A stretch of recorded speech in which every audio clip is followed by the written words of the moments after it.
तो मेरा नाम है निकांश एंड आज के इस वीडियो में हम करने वाले हैं IT Madras BS degree statistics 02 की वीकली समरी 04। इस वीडियो को करने के बाद आपका क्विज 1 तक का सिलेबस कंप्लीट हो जाएगा एंड काफी हद तक आप बहुत अच्छे से यहाँ पे अपने मार्क्स स्कोर कर सकते हो। ठीक है, तो अगर आपने हमारी ये सीरीज अच्छे से फॉलो करी है, सारे क्वेश्चन अच्छे से अटेम्प्ट करे हैं, कुछ अच्छे से प्रैक्टिस करिए, तो डेफिनेटली आप बहुत अच्छा स्कोर कर सकते हो। पिछली बार भी हमने जब स्टैट्स 01 की वीकली समरी बनाई थी तो काफी सारे बच्चों ने उसको अच्छे से फॉलो करा था। इवन बहुत सारे बच्चों ने मेरे को ईमेल भी करे थे, मेरे को बताया भी था कि उनके 100% मार्क्स आए हैं, तो मुझे भी बहुत ज्यादा अच्छा फील हुआ था। एंड 90% तो मतलब बहुत कॉमन थे। ठीक है, तो इसलिए आप भी खूब मेहनत करो एंड कहीं ना कहीं बहुत ज्यादा अच्छे से अपने मार्क्स लाने की तैयारी करो। ठीक है, तो चलिए स्टार्ट करते हैं। सो इस वीक में हमको पढ़ना है about the cumulative distribution function, जिसको हम सीडीएफ कहते हैं। तो सीडीएफ का एक जनरल रिप्रेजेंटेशन होता है कि फंक्शन ऑफ एक्स। यहाँ पे अगर आपको इसको प्रोबेबिलिटीज की टर्म में लिखोगे तो आपका एक्स जो होगा वो लेस देन और इक्विवेलेंट टू स्मॉल एक्स हो जाएगा। ठीक है, स्मॉल एक्स आपका क्या है, यहाँ पे ये वैल्यूज है, कैपिटल एक्स क्या है आपका, एक रैंडम वेरिएबल है। ठीक है, तो ये जस्ट आपको एक सिंपल रिप्रेजेंटेशन है, ये आपको पता होना चाहिए। ओके, अब देखो, अगर आपके पास प्रोबेबिलिटी इस टर्म में दी गई है, ठीक है, आपको ये वाला इंपॉर्टेंट है, इसको याद रखना कि अगर मान लो प्रोबेबिलिटी आपको बोला गया है कि ये हमारा आपका जो रैंडम वेरिएबल है वो किसी पर्टिकुलर ए वैल्यू से बड़ा है एंड कहीं ना कहीं किसी बी वैल्यू से छोटा है, तो आप इसको प्रोबेबिलिटीज की टर्म में लिख सकते हो। लाइक प्रोबेबिलिटीज कह लो या फंक्शन कह लो, दोनों का मीनिंग सेम ही है। ठीक है, तो आप इसको लिखते कैसे हो, फाइनल माइनस इनिशियल। ठीक है, यानी कि बी वाला आप पहले लिखोगे, अगर आप लेट से आप एफ एक्स की टर्म में लिख दे रहे हो। ठीक है, तो एफ एक्स आप बी पहले लिखोगे माइनस इनिशियल यानी कि ए। ओके, तो ये काफी सिंपल फॉर्मेट है बट काफी ज्यादा काम का है। ठीक है, बच्चे इसको इग्नोर कर देते हैं बट बहुत ज्यादा इंपॉर्टेंट है। ओके, आपका जो सीडीएफ होता है ये एक नॉन डिक्रीजिंग फंक्शन है, मतलब कभी भी डिक्रीज नहीं करता और नेगेटिव वैल्यू कभी भी नहीं लेता है। ठीक है, हमेशा पॉजिटिव रहेगा। ओके, इसकी वैल्यू स्टार्ट होती है 0 से एंड जाती है ये 1 तक। क्या एग्जैक्ट 0 से स्टार्ट होगी, क्या एग्जैक्ट 1 तक जाएगी, नहीं। ठीक है, काफी ज्यादा करीब होती है, आप एकदम इक्विवेलेंट नहीं कह सकते। 0 का तो चलो फिर भी एक बार को बोल दोगे, 1 को आप बहुत मतलब मुश्किल केस में आप कहते हो। ठीक है, चलो अब देखो, अगर आपका जो एक्स है वो इन्फिनिटी की तरफ जा रहा है, ठीक है, मतलब आपका जो एक्स है मतलब बहुत एकदम छोटा है। ठीक है, ये नेगेटिव ऑफ इन्फिनिटी का मतलब हो गया आपकी एकदम इनिशियल वैल्यू है, तो आपका जो फंक्शन होता है वो 0 से स्टार्ट होता है। ठीक है, 0 के करीब वैल्यू होती है और आपका एक्स अगर इन्फिनिटी तक जाता है मतलब आपकी वैल्यू एकदम एंड तक चली जाती है, तो यहाँ पे आपकी जो फंक्शन की वैल्यू होती है वो 1 होती है, तो अगेन 0 से 1 तक जाता है ये। ओके, ये वाला पॉइंट तो हम ऑलरेडी यहाँ पे पढ़ चुके हैं। ठीक है, तो ये देख चुके हैं। यहाँ पे भी अगेन आप F2 माइनस F1 लिख सकते हो, तो वही वाली बात है कि F1 से अगर F2 तक आप जा रहे हो तो फाइनल माइनस इनिशियल करोगे। ओके, अगर आपका जो फंक्शन है वो कॉन्टिन्यूस है एट एक्स नॉट पे, ठीक है, तो यहाँ पे अगर आप एफ मतलब प्रोबेबिलिटी लिखने जाओगे तो ये 0 आएगा अगर ये नॉन इनिशिएटिव है, मतलब इनिशियल वैल्यू नहीं है तो। ओके, तो यहाँ पे आपका जो सीडीएफ होता है वो कैसा होता है, कॉन्टिन्यूस हो सकता है, हमेशा होगा, मे बी नॉट।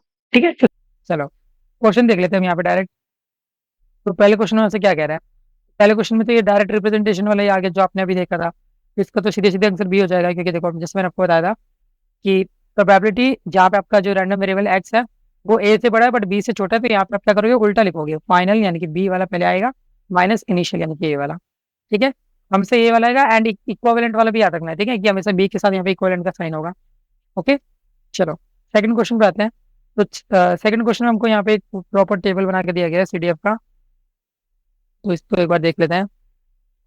तो देखो, यहाँ पे आपके पास एक अच्छा खासा टेबल बना के दिया गया है एंड यहाँ पे आपसे कह रहा है कि एक्स की रेंज क्या होगी। ठीक है, तो हमें एक्स की रेंज बतानी है यहाँ पे।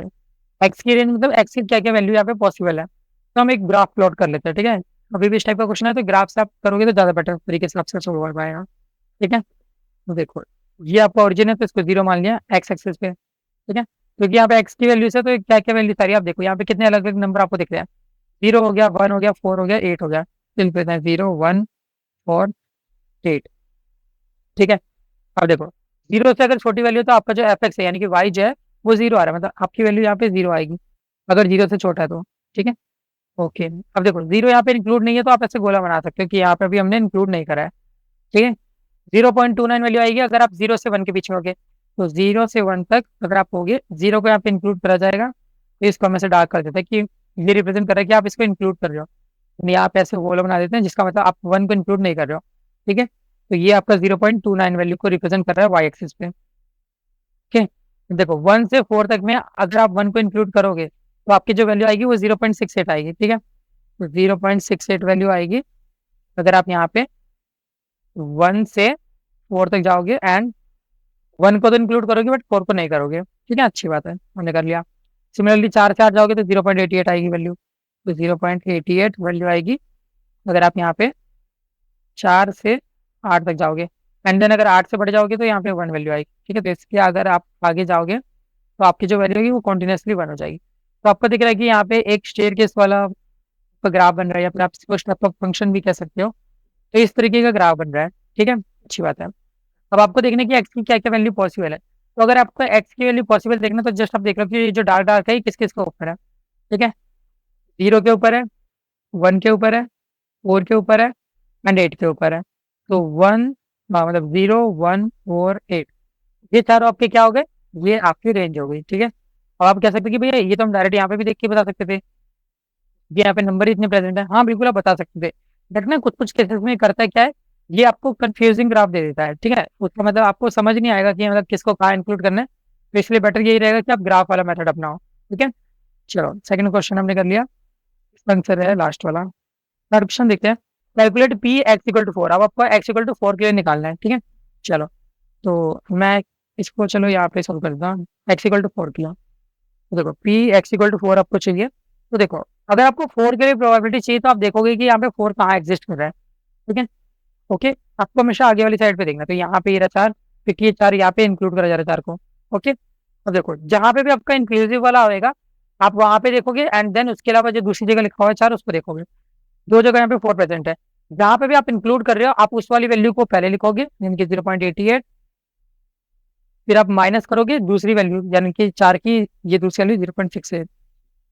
ओके, तो सब्ट्रैक्ट करने पे आपका आंसर आ जाएगा 0.20, यही आपका फाइनल आंसर होगा, ठीक है। चलो अब अगला देखते हैं यहाँ पे। तो नेक्स्ट पार्ट हमसे कह रहे हैं probability of X to be equal to 8 given X is greater than और इक्विवेलेंट टू 4। तो आपसे यहाँ पे कंडीशनल प्रोबेबिलिटी के बेसिस पे पूछा गया। अभी भी कंडीशनल प्रोबेबिलिटी आती है तो मैंने आपको बताया हुआ है कि हम क्या लिखते हैं, पहले जो हमको ओवरऑल गिवन होता है वही हम लिख लेते हैं।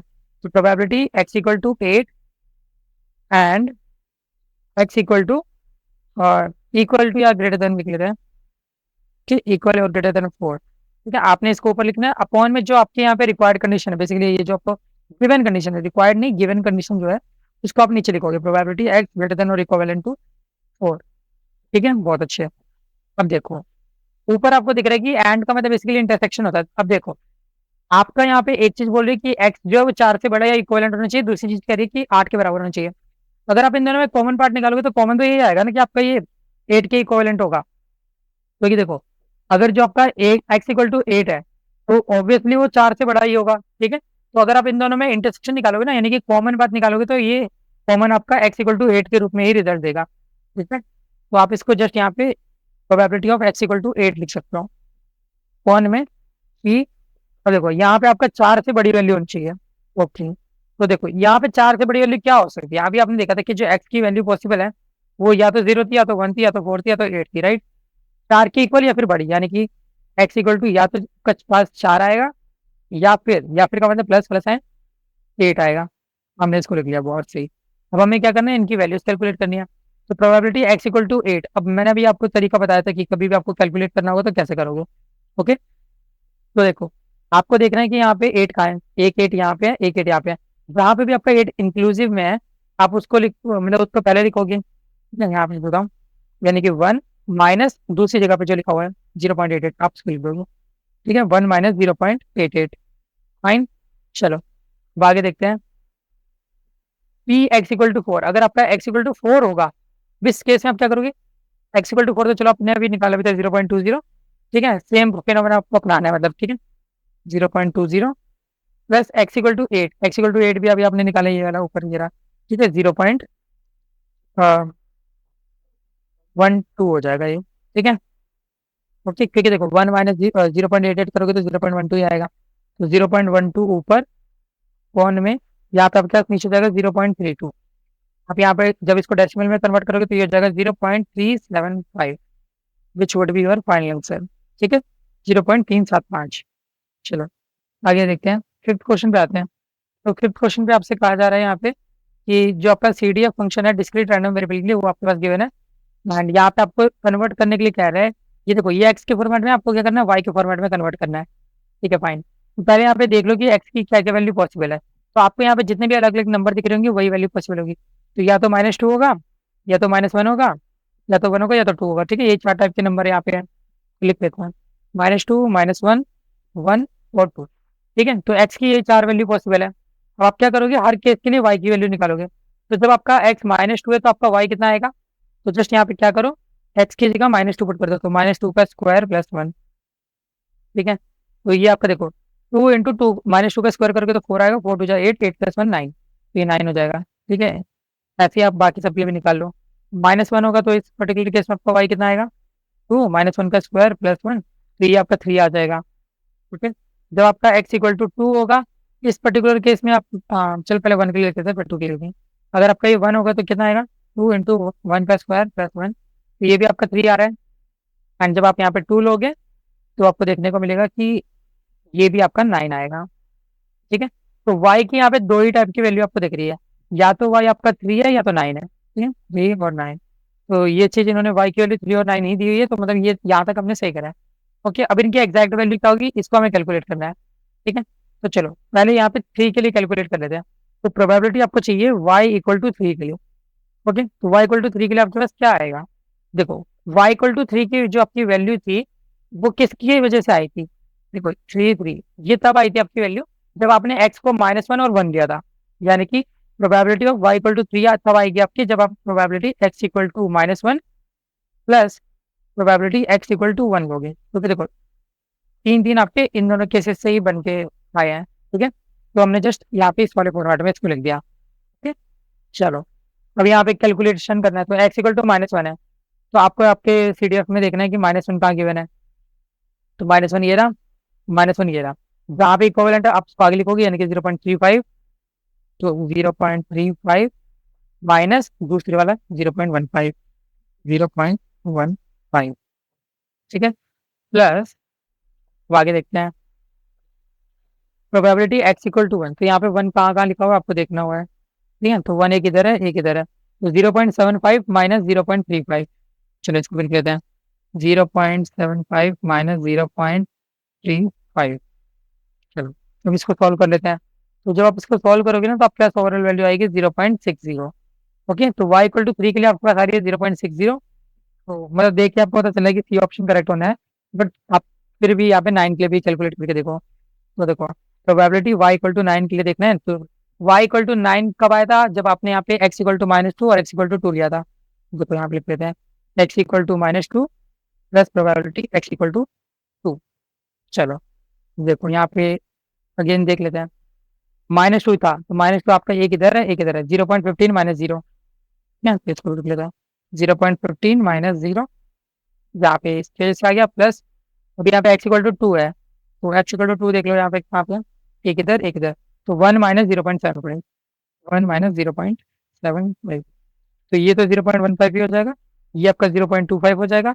आप इन दोनों को ऐड करोगे तो ये आपके पास 0.40 आएगा, राइट। ये 0.40 है, इसका मतलब आपके पास यही ऑप्शन आ रहा है। ठीक है, 0.60, 0.40, तो देखो ऐसे हमें अटेम्प्ट करना होता है। ठीक है, इस टाइप के क्वेश्चन आपके एग्जाम में पूछे जाते हैं, इसलिए एकदम अच्छे से आराम से देखो एंड समझो। ठीक है, चलो 6th क्वेश्चन पे आते हैं। तो आखिर 6th क्वेश्चन आपसे क्या कह रहे हैं इस पे एक बार देख लेते हैं। तो देखो, letter discrete random variable x as a CDF F X assume y equal to x minus mu upon upon sigma. यहाँ पे आपका जो x है वो रैंडम वेरिएबल को रिप्रेजेंट कर रहा है। ओके फाइन, जो आपका म्यू है वो मीन को रिप्रेजेंट कर रहा है। ठीक है, जो आपका सिग्मा है वो आपका स्टैंडर्ड डेविएशन को रिप्रेजेंट कर रहा है। अगर इसी का हम स्क्वायर करते तो ये वेरिएंस को रिप्रेजेंट कर रहा होता है। तो फाइन, अच्छी बात है।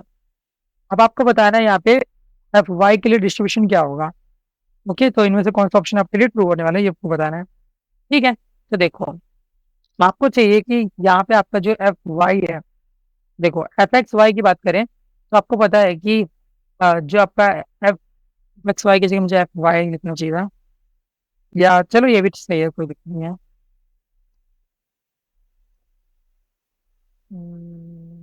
चलो वाई कर देते हैं, एक्स और वाई दोनों कंफ्यूज हो रहे हैं। जस्ट हम सारा यहाँ पे वाई के टर्म्स में ले लेते हैं।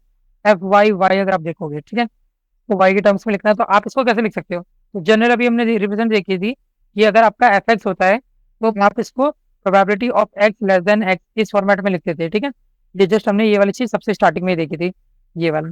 ठीक है, तो अगर आपको इसको वाई के टर्म में लिखना है तो आप लिख सकते हो probability of Y less than और इक्विवेलेंट टू छोटा वाई। ठीक है, हम इस फॉर्मेट में लिख सकते हैं। फाइन, वाई का इक्विवेलेंट आपको यहाँ पे सामने गिवन नहीं है, तो देखो प्रोबेबिलिटी वाई का इक्विवेलेंट आप लिख सकते हो x minus mu upon sigma less than और इक्विवेलेंट टू वाई। ठीक है, अब आप यहाँ पे ये जो सिग्मा है आप इसको क्रॉस मल्टीप्लाई कर सकते हो, उधर भेज सकते हो, तो x minus mu less than और equivalent to sigma y. Okay, अब ये जो माइनस म्यू इधर है इसको आप उधर भेज सकते हो, तो ये एडिशन में चला जाएगा, तो एक्स लेस देन और equivalent to sigma Y plus mu. Okay, तो ये आपके पास बन क्या रहा है, अगर आप ऑप्शन मैचिंग करोगे तो आपको यहाँ पे दिखेगा कि बी पार्ट आपका यहाँ पे करेक्ट ऑप्शन है। ठीक है, ओके, क्योंकि देखो आपको पता है कि इसका रिजल्टेंट आपका यही वाला आना है। ठीक है, एफ वाई वाई क्या हो जाएगा आपका एफ एक्स, अगर आप इसको एफ एक्स के टर्म में कन्वर्ट करोगे, बेसिकली आप यहाँ पे एक्स को अगर रिमूव करोगे तो म्यू प्लस सिग्मा वाई, यहाँ पे एच लिखी हुई है mu plus sigma Y, right, तो ये आपका यहाँ पे करेक्ट ऑप्शन हो जाएगा। ओके, चलो आगे बढ़ते हैं, सेवन क्वेश्चन पे आते हैं। तो सेवन क्वेश्चन में आपसे क्या कह रहे हैं, यहाँ पे ज्योमेट्रिक डिस्ट्रीब्यूशन हमारे पास गिवन है, तो देख लेते हैं। तो एक्स हमारे यहाँ पे ज्योमेट्रिक डिस्ट्रीब्यूशन है, जहाँ पे आपका ये जो पी दिया गया है ये जस्ट आपको सक्सेस वाली वैल्यू दी गई। ओके ठीक है, अच्छी बात है। अब देखो अगर हम इन जनरल बात करें तो आपको पता होता है कि आपका ज्योमेट्रिक वाले केस में क्या होता है कि 1 - p की पावर x - 1, ठीक है, जो भी आपको यहाँ पे गिवन कंडीशन रहती है, बेसिकली सक्सेस रेट इनटू में p। ओके, तो ये ज्योमेट्रिक डिस्ट्रीब्यूशन की कंडीशन ये रहती है कि जब तक आपको सक्सेस नहीं मिलती तब आप लगातार ट्राई नहीं करते रहते हो, एंड उनका फंक्शन इस फॉर्मेट में रहता है कि पहला फॉर्मूला आई थिंक आपको याद ही हो गया होगा, क्योंकि यहाँ पे सारा कुछ k के टर्म्स में है, p की पावर k+1 k-1, तो यहाँ पे हम इसको x की जगह k कह देते हैं ताकि दिखने में थोड़ा सही लगे। ठीक है, k-1 dot p। Okay fine, okay, अब हमें यहाँ पे एफ एक्स निकालना है। ठीक है, तो चलो ठीक है, एक बार कैलकुलेट करके देख सकते हैं। तो ऊपर वाला तो चलो सबके लिए सेम है कि एक्स अगर 1 से छोटा होगा तो 0 वैल्यू आएगी। ठीक है, हमें नीचे वाली वैल्यू चाहिए, बेसिकली जो इनके इन बिटवीन वाली आएगी। ठीक है, तो इन बिटवीन वैल्यू के लिए हम एक काम कर सकते हैं कि आपको पता है कि जो आपका एफ है एफ एक्स इक्वल टू के, अगर आप के टर्म्स में लिख रहे हो तो आप इसको प्रोबेबिलिटी में अगर लिखना चाहो तो आप एक्स लेस देन और इक्विवेलेंट के लिखोगे, राइट। ठीक है, तो जस्ट हम जनरल रिप्रेजेंटेशन करें कि आपका एफ एक्स इक्वल टू के है अगर, तो प्रोबेबिलिटी की टर्म में लिखोगे तो ये आप लेस देन और इक्विवेलेंट के फॉर्म में लिखोगे। ठीक है, तो ये अगेन ये फर्स्ट पेज से ही उठाया गया, ठीक है, वही सेंशन लिखी हुई है। अब देखो ये जो चीज़ यहाँ हमारे पास गिवन है कि जो प्रोबेबिलिटी एक्स लेस देन और इक्विवेलेंट टू के है, फिर हम इसका कैसे अब यहाँ पे सुझाव कर सकते हैं, कैसे हम इसको सॉल्व कर सकते हैं, इसको एक बार समझने की कोशिश करते हैं। तो देखो आपका यहाँ पे के से छोटी वैल्यू होनी चाहिए, आप के की वैल्यू आप दोगे, लेट सपोज आपने के की वैल्यू 10 दे दी, तो आपका यहाँ पे प्रोबेबिलिटी कब तक लिखेंगे हम, X equal to 1 plus X equal to 2 plus X equal to 3, ऐसे करते करते पी एक्स इक्वल टू 10 तक लिखेंगे। अगर आप यहाँ पे के की वैल्यू 10 लिखोगे, बट क्योंकि ये तो के तक जा रहा है, के हमें पता नहीं है कितना है, तो हम इसको लिख देंगे कि 1 से स्टार्ट होगा 1 2 3 एंड ये अप टू के जाएगा। बेसिकली जब तक आपको सक्सेस मिल जाती है, यहाँ पे हम लगातार ट्रायल करते जा रहे हैं एंड उनकी प्रोबेबिलिटीज को नोट डाउन करते जा रहे हैं। ठीक है, चलो बहुत सही, ये भी हमने लिख लिया। अब यहाँ पे अब हर केस को यहाँ पे सॉल्व करना है। ठीक है, तो देखो प्रोबेबिलिटी एक्स इक्वल टू 1 है, अगर आप यहाँ पे एक्स की वैल्यू 1 रख दोगे तो आपका यहाँ पे एफ के कितना आएगा, तो देखो अगर आप यहाँ पे बेसिकली के और एक्स आपस में बराबर ही है, ठीक है, तो मैं एक्स की टर्म में बोल रहा हूँ, अगर आप एक्स को 1 रख दोगे तो यहाँ पे आपका 1 - p की पावर 1 - 0, 1 - 1 कर दोगे तो ओवरऑल ये 0 हो जाएगा। ठीक है, ओवरऑल 0 का मतलब आपका जस्ट यहाँ पे p बचेगा, p प्लस देखो एक्स इक्वल टू 2 के लिए अब हम देखेंगे, तो एक्स इक्वल टू टी के लिए क्या हो जाएगा 1 - p की पावर 2 - 1 इंटू में p plus T X equal to 3 के लिए देखते हैं 1 - p की पावर 3 - 1 इंटू में p प्लस में यहाँ पे ऐसे करते करते हम कहाँ तक आएंगे 1 - p।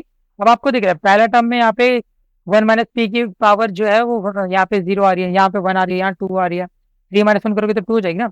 ऐसे ही अगर के टर्म तक लिखते तो ये k-1 हो जाएगा। ओके, चलो अच्छी बात है, एंड साथ में p तो आपका आ ही रहा है। ओके, सो ओवरऑल ये क्या बन रहा है p प्लस 1 - p इंटू में p प्लस 1 - p का स्क्वायर इंटू में p प्लस p, यहाँ पे तो 1 - p लिखना चाहिए, 1 - p का क्यूब इंटू में p, ऐसे करते करते करते करते 1 - p k-1 इंटू में p। ओके, तो ये हमने सारा लिख दिया है, बहुत अच्छे। ओके, और देखो आपको दिख रहा होगा कि एक तरीके से ये क्या कर रहा है, ये हमारे पास एक ज्योमेट्रिक प्रोग्रेशन बना रहा है। ठीक है, जीपी बना रहा है। अगर आपने 11th क्लास में मैथमेटिक्स ली होगी तो आपको एपी जीपी ये सब अच्छे से पता होगा। ठीक है, जीपी में जनरली क्या होता है, जैसे आपने एपी तो सुना ही होगा सबने। ठीक है, एपी में क्या होता है, पहला टर्म ए होता है, दूसरा टर्म ए प्लस डी होता है, तीसरा term A plus to D होता है। ठीक है, ऐसे ही यहाँ पे हमारे पास ये तो आपका एपी है, ऐसे ही हमारे पास एक जीपी सीरीज होती है। जीपी में क्या होता है, पहला टर्म ए होता है, दूसरा टर्म ए आर होता है, तीसरा टर्म ए आर स्क्वायर होता है, चौथा टर्म ए आर क्यूब होता है। तो ऐसे ही लगातार आगे बढ़ता है। ठीक है, यहाँ पे ऊपर वाले में आपको दिख रहा है कि अगर आप सेकंड में से फर्स्ट वाला माइनस करोगे तो जो आपके पास यहाँ पे डिफरेंस आएगा वो इक्विवेलेंट होगा थर्ड में से सेकंड को माइनस करने पे। सिमिलरली यहाँ पे क्या, तो यहाँ पे जनरल हम रेशियो देखते हैं। ठीक है, तो जीपी में अगर हमें चेक करना होगा तो हम यहाँ पे दो ही चीजें हमारे पास इंपॉर्टेंट रहती है, एक होता है ए, एक होता है आर। ए का मतलब होता है फर्स्ट टर्म, आर का मतलब होता है common ratio. Okay, common ratio. अब देखो, अभी जो हमने पीछे सीरीज लिखी हुई है, ये पी वन माइनस पी, इसको एक बार नोट डाउन करते हैं। देखो, p plus one minus p into में p plus one minus p का स्क्वायर इंटू में पी प्लस ऐसे करते करते करते करते प्लस में वन माइनस पी की पावर के माइनस वन इंटू में पी। ओके, के टर्म तक आते आते ये वन माइनस पी की पावर के माइनस वन हो जाएगा। ओके, चलो बहुत सही। अब यहाँ पे हमको ऐड करना है, तो आपको पता होना चाहिए कि जिस तरीके से हमारे पास एपी का एस एन का फॉर्मूला होता था, N by two two A plus N minus one D. ठीक है, आई होप आपको ये याद होगा, अगर याद नहीं है तो ऑलरेडी का तो मतलब कहीं ना कहीं ध्यान में तो होगा कि एपी के लिए हमारे पास एक फॉर्मूला होता था जिसके हेल्प से यहाँ पे हम सारे टर्म्स को ऐड कर सकते थे। ठीक है, वो यही फॉर्मूला होता है। ऐसे हम यहाँ पे जीपी के लिए भी एक फॉर्मूला होता है हमारे पास, उसको हम यूज करेंगे। ठीक है, देन फोर जी। ठीक है, क्योंकि अगर हम जीपी की बात करेंगे तो इसका जो फॉर्मूला होता है वो होता है ए वन माइनस आर की पावर एन अपॉन आर। ये आपको डिनोट कर रहा है। ठीक है, एंड ये जो एन है ये नंबर ऑफ टर्म्स को डिनोट कर रहा है। एन मतलब नंबर ऑफ टर्म। ओके, अब यहाँ पे आपके पास नंबर ऑफ टर्म कितने, के टर्म्स हैं। ओके, चलो अच्छी बात है। यानी कि अगर आपको इनका सम लिखना होगा, बेसिकली इसको अगर आपको इक्वेट करना होगा तो आप क्या करोगे, पहला टर्म यानी कि ए आपके पास यहाँ पे पी है, हमने पी लिख दिया, one minus R N, one में वन माइनस आर। अभी आप कहोगे आर क्या लिखें, आर हम निकाल सकते हैं second term divide by first term करके। तो देखो, सेकेंड टर्म आपके पास है वन माइनस पी इंटू में पी, कौन में फर्स्ट टर्म यानी कि पी। तो इससे ये कटा, आपके पास आर की वैल्यू होगी वन माइनस पी। तो हम यहाँ पे लिख सकते हैं वन माइनस पी की पावर एन, वन में वन माइनस पी।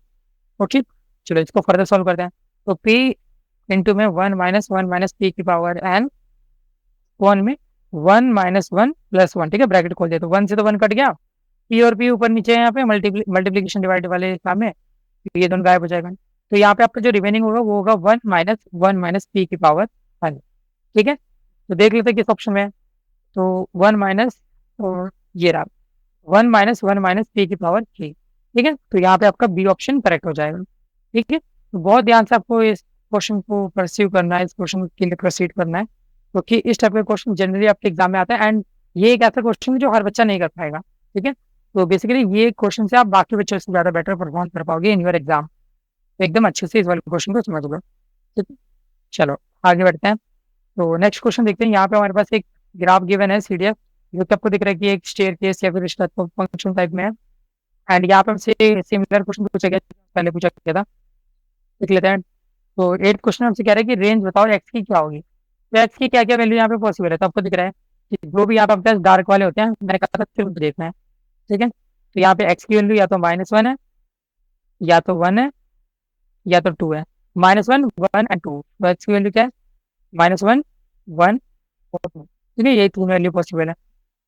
चलो देख के अकॉर्डिंग कौन सा ऑप्शन हो जाएगा, तो बी ऑप्शन यहाँ पे आपका करेक्ट होने वाला है। ठीक है, चलो अब नाइन्थ क्वेश्चन पे आते हैं।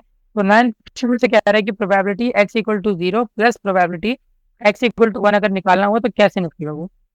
ठीक है, एक काम करते हैं, इसको नेक्स्ट क्वेश्चन में चलते हैं, ये हमें चाहिए। ठीक है, एंड इवन ग्राफ को भी ले आते हैं। ठीक है, बस बस सेम पेज पे। ओके फाइन, अब चलो इसको सॉल्व करते हैं। अब एक्स इक्वल टू जीरो के लिए हमें चाहिए। ठीक है, तो आपको देखना होगा कि एक्स इक्वल टू जीरो के लिए आपकी वैल्यू कितनी है। Probability X equal to zero, जब अपन एक्स यहाँ पे जीरो है तो यहाँ पे कितने पे आएंगे, वाले आपकी लाइन जो है कितने के ऊपर। तो देखो, ये माइनस वन है, ये माइनस टू, ये माइनस थ्री, जीरो ये रहा। ठीक है। तो 0 के टाइम पे आपके पास यहाँ पे ये वैल्यू हो जाएगी क्या, देखो 0 ये रहा, ठीक है। जीरो ये रहा, ठीक है। तो 0 के टाइम पे आपकी जो वैल्यू यहाँ पे एग्जिस्ट कर रही है वो 0 ही है, ठीक है। तो ओवरऑल यहाँ पे आपकी जो वैल्यू आ जाएगी इसके लिए 0 हो जाएगी, और पी एक्स इक्वल टू 1 के लिए कितनी आएगी, तो देखो एक्स इक्वल टू 1 के लिए आप यहाँ पे आओगे, ठीक है। तो एक्स इक्वल टू 1 के लिए आप इधर आओगे। आप यहाँ पे देख रहे हो एक वैल्यू ये रही आपकी जो मेन वैल्यू एग्जिस्ट करी, और एक ये नीचे है। अब आप यहाँ पे डिफरेंस देखोगे तो देखो 0.6 ऊपर है, 0.2 नीचे है। अगर आप फाइनल माइनस इनिशियल करोगे तो 0.6 माइनस 0.2 यानी कि 0.4 आ जाएगा। तो आप इसको लिख सकते हो 0.4, ठीक है। आप इन दोनों का एडिशन करोगे तो 0.4 ही आपका पास फाइनल आंसर निकल के आने वाला है, ठीक है। आप कहोगे भैया हमने यहाँ पे 0 के लिए हम क्यों नहीं ले सकते, क्योंकि देखो आपका यहाँ पे पता है कि क्योंकि CDF है, आपको पता है कि इसकी इनिशियल वैल्यू होती है वो 0 ही होती है, ठीक है। तो इसलिए हम यहाँ पे 0 लेके चल रहे हैं स्टार्टिंग वाली को, ये एक्स इक्वल टू 0 को हमने 0 इसलिए माना है, ठीक है। तो 0.4 आपके पास यहाँ पे ओवरऑल आंसर निकल के आएगा, ठीक है। चलो, तो इसका आंसर तो 0.4 हो गया। आप इस सारे का देख लेते हैं। प्रोबेबिलिटी एक्स यहाँ पे लेस देन और इक्वल टू 1.5, ठीक है। तो 1.5 से छोटा होना चाहिए। अब 1.5 से छोटा यहाँ पे क्या क्या हो सकता है, तो देखो -1 1, ये दो लोग हैं जो आपके 1.5 से छोटे हैं। तो इसको हम इक्वेट कर सकते हैं, हम बोल सकते हैं प्रोबेबिलिटी एक्स लेस देन और equal to 1.5 is nothing but equal to probability X equal to 1 plus probability X equal to -1, right.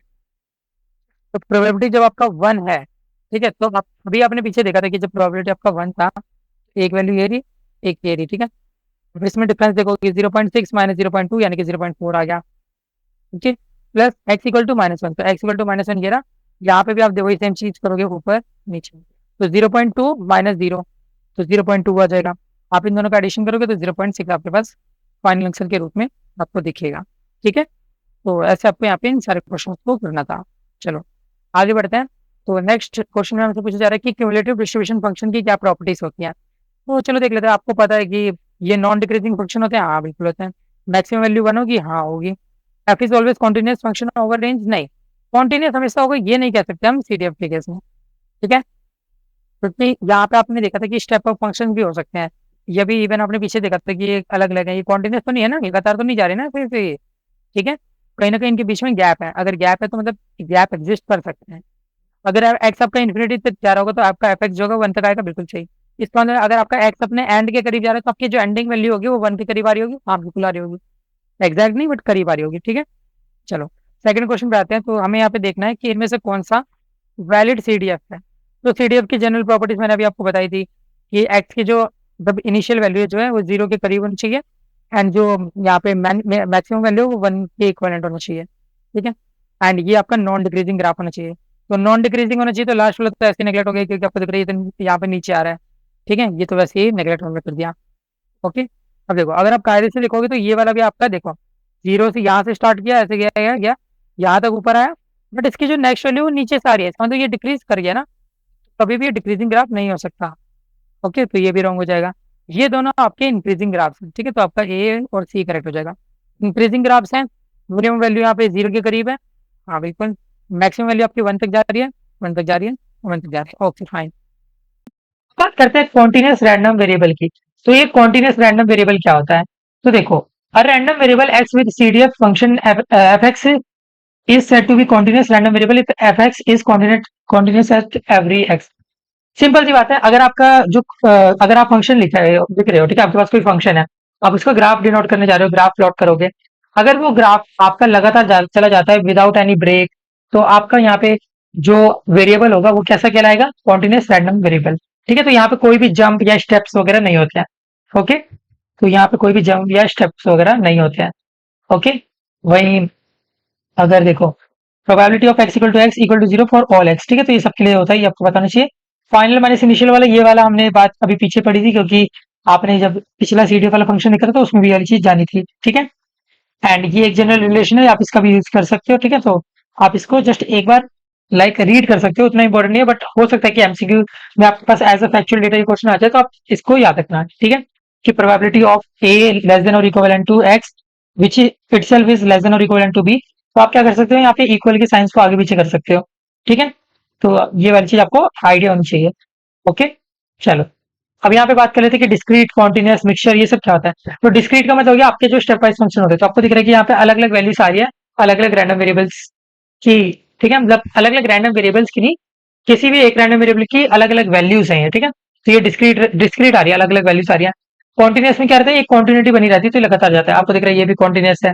Okay, mixture में क्या है, यहाँ पे आपको दिख रहा है कि डिस्क्रीट है बट आगे ये कॉन्टिन्यूअस हो जा रहा है, तो इसलिए हमने इसको एक मिक्सचर कहा हुआ है। ठीक है, काफी सिंपल है। अगर यहाँ पे टूटी हुई वैल्यूज होंगी, कोई भी जंप वगैरह अगर आपको दिख जाएगा तो समझ जाना डिस्क्रीट वैल्यू है। अगर कोई जंप वगैरह कुछ नहीं है, आपका स्मूथ ग्राफ है, तो आपका ये कॉन्टिन्यूअस होगा। Okay, smooth in the sense like कोई भी रुकावट नहीं होनी चाहिए। ओके, चलो क्वेश्चन देखते हैं। तो नए क्वेश्चन में हमसे कह रहा है यहाँ पे कि आपको बताना है कि इनमें से कौन सा ऑप्शन करेक्ट है for the continuous random variable. ठीक है, तो for any X equal to zero for any real number X, हाँ बिल्कुल सही। अभी जस्ट हमने ये प्रॉपर्टी देखी थी पीछे, सेकंड वाली। ठीक है, चलो ओके, सम रियल नंबर तो नहीं है, कोई सा भी आप रियल नंबर ले लो, सम के मतलब जैसे रैंडमली सिलेक्ट नहीं करना। ये आपका नॉन डिक्रीजिंग फंक्शन होता है, बिल्कुल सही। F X equal to zero is not in the range of X, नहीं ये तो गलत है। रेंज के अंदर ही हमेशा कोई भी फंक्शन परफॉर्म करेगा, कभी भी रेंज के बाहर परफॉर्म नहीं करता है। ठीक है, चलो सेकंड क्वेश्चन देखते हैं। ये आते हैं हम यहाँ पे। हाँ जी, तो सेकंड क्वेश्चन में आपसे कह रहा है कि इनमें से कौन सा आपका करेक्ट सीडीएफ नहीं है। ठीक है, तो सीडीएफ कौन सा नहीं है, तो देखो सीडीएफ के अंदर यहाँ पे आपको बस ये वाला जो सीडीएफ है ये बेसिकली आपको रिप्रेजेंट कर रहा है कॉन्टिन्यूस रैंडम। अच्छा सीडीएफ है ना, कॉन्टिन्यूस डिस्ट्रीब्यूशन फंक्शन रिप्रेजेंट कर रहा है। ठीक है, ओके, हाँ जी। तो मैंने यहाँ पे रैंडम वेरिएबल लिख दिया था, ये फंक्शन हो सकता है। ठीक है, तो यहाँ पे कॉन्टिन्यूस, यहाँ पे आप डिस्ट्रीब्यूटिव फंक्शन लिख लो। ओके, चलो हाँ जी। तो अब हमें यहाँ पे मैथ करना है, तो देखना है कि कौन सी प्रॉपर्टीज यहाँ पे फॉलो करेगा या नहीं करेगा। तो मेजर प्रॉपर्टीज तो आपको पता है कि कोई भी जंप वगैरह नहीं होनी चाहिए, मिनिमम वैल्यू आपकी जीरो होनी चाहिए एंड मैक्सिमम वैल्यू आपकी वन होनी चाहिए, राइट।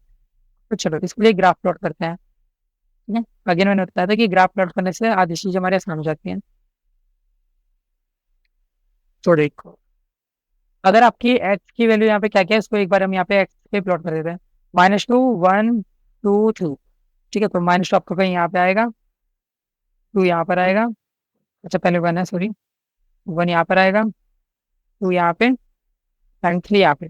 नहीं, अगर आपका एक्स जो है वो -2 से छोटा है तो इसकी वैल्यू जीरो है, तो वाई की वैल्यू के रूप में ये जीरो आ रहा है। ठीक है, जीरो आ रहा है, अच्छी बात है। ये आपकी पहला केस हो गया। ठीक है, ये वाला -2 से 1 के पीछे आपके पास ये वाली चीज छोड़ हो रही है। अब अगर आप इसको ध्यान से देखोगे तो आपको दिख रहा होगा कि एक तरीके का ये क्या है, स्ट्रेट लाइन फंक्शन है, लीनियर फंक्शन है। ठीक है, y equal to m x plus c वाले फॉर्मेट में है। ठीक है, देख आप इसको चाहो तो आप बोल सकते हैं कि देखो 0.5 एक्स प्लस 1.4/3।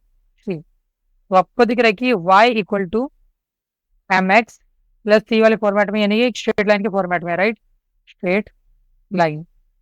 अब स्ट्रेट लाइन में भी आपको दिख रहा है कि जो यहाँ पे स्लोप है, ये जो एम आ रहा है, स्लोप जो है वो पॉजिटिव है। ओके, ये स्लोप जो है वो पॉजिटिव है, ग्रेटर देन जीरो है। स्लोप अगर पॉजिटिव है तो ये ऊपर की तरफ जा रहा होगा। तो इसका मतलब यहाँ पे आपका -2 से लेके 1 तक के केस में इसकी जो स्लोप है ये ऊपर की तरफ जा रही है। ठीक है, आप यहाँ पे -2 को इंक्लूड कर रहे हो, तो यहाँ पे मैंने इसको डार्क कर दिया थोड़ा सा, इसको आप ऊपर की तरफ ले जा रहे हो, तो ये कुछ इस टाइप से जा रहा है। ठीक है, ओके फाइन। अब इसकी वैल्यू कितनी आएगी हमें ये देखनी है। ठीक है, तो कभी भी आपको यहाँ पे चेक करना पड़ेगा ना कि अगर वैल्यू कितनी आ रही है, तो वैल्यू चेक करने का सबसे सही तरीका ये रहता है कि जो बाद में लिखा रहता है आप उसको यहाँ पे डाल के पुट करके देखते करो। ठीक है, लाइक यहाँ पे 1 लिखा हुआ है तो आप इस पूरी क्वेश्चन में 1 डाल दो, आपको ऑटोमेटिकली वैल्यू दिख जाएगी। ठीक है, तो देख लेते हैं यहाँ पे कि वैल्यू कितनी आ रही है। तो y equal to 1/3, 0.5 times 1 plus 1.4। ठीक है, तो 0.5 प्लस 1.4 अप्लाई थी, तो ये आपके पास हो गया 1.9/3। ठीक है, तो जब इसको आप करोगे तो ये आपके पास आएगा लगभग 0.67। ठीक, तो यानी कि ये जो वैल्यू आ रही है यहाँ पे ये 0.67 आ रही है। ठीक है, अच्छी बात है। Okay fine. अब देखो इसके बाद आपको बोला गया है कि यहाँ पे जो आपके पास अब देखो 1 से 2 के बीच में यहाँ पे 0.7 है, तो 1 से 2 यहाँ पे 0.7 मतलब थोड़ा सा ऊपर होगा। ठीक है, ऊपर है और यहाँ पे ये आगे जा रहा है, बट आपको दिख रहा है कि यहाँ पे कहीं ना कहीं जंप आ रहा है। ठीक है, 0.70। आपको दिख रहा है कि यहाँ पे कहीं ना कहीं जंप आ रहा है, ठीक है। पहले केस में क्योंकि पहले जीरो रहता है, इसलिए इस टाइम पे हम एक बार को जंप को यहाँ पे रिजेक्ट कर लेते हैं, क्योंकि हम मान के चलते हैं कि हाँ ये इधर से ग्राफ उठ रहा होगा, ठीक है। बट अगर पहले वाले के बाद में कहीं पे भी आपको जंप दिखा, तो इसका मतलब ये आपका सीडीएफ नहीं बन सकता है, ये आपका फेल कर जा रहा है, ये कॉन्टिन्यूस रैंडम वेरिएबल का सीडीएफ नहीं हो सकता है, ठीक है। तो पहली कंडीशन ये आपकी फेल कर गई है। सेकंड वाला केस अब चेक करते हैं, ठीक है। यहाँ पे मैं लिख देता हूँ सेकंड केस, ठीक है। तो सेकंड केस में जस्ट सब कुछ सेम है, यहाँ पे बस 0.5 की जगह 0.7 कर दिया। अभी भी यहाँ पे एक स्ट्रेट लाइन बना रहा है, ठीक है, अच्छी बात है बना रहा है। अभी भी यहाँ पे स्लोप पॉजिटिव है, तो मतलब ऊपर की तरफ बना रहा होगा, ऐसे बना रहा होगा, ठीक है, अच्छी बात है। 0.7 है, अब आपको यहाँ पे क्या करना है, वो वैल्यू डालनी है। तो अगेन यहाँ पे आप वन वाली वैल्यू फिर से डाल के देखो। जब आप इस पर्टिकुलर केस में, सेकंड केस में Y equal to 1/3 0.7 times 1, okay, plus में 1.4 करोगे, तो इस बार आपका यहाँ पे जवाब कितना आएगा, इसको एक बार देखते हैं। तो ये आपके पास आ जाएगा 2.1/3, कट करोगे तो 0.7। तो हाँ, आप सही आ रहे हैं यहाँ पे 0.7, देखो जीरो था, 0.7, 0.7, अब 0.3x प्लस 0.1 है। अब आप इसमें यहाँ पे 3 डाल के देखो, तो जैसे आप 3 डालोगे तो 0.3 इंटू 3 करोगे तो 0.9, 0.9 प्लस 0.1 यानी कि आपका 1 आ गया। तो ये आपका 1 आ रहा है, तो आपको दिख रहा है कि यहाँ पे कॉन्टिन्यूटी है, जीरो से स्टार्ट हुआ, 0.7, 0.7, 1, 1। तो यानी कि ये आपका करेक्ट है, ओके, ये आपका सही है, ये आपका बना सकता है, यहाँ पे अपना एक सीरियल फॉर्म कर सकता है for your continuous random variable, okay. वही बात करते हैं अब थर्ड वाले केस की।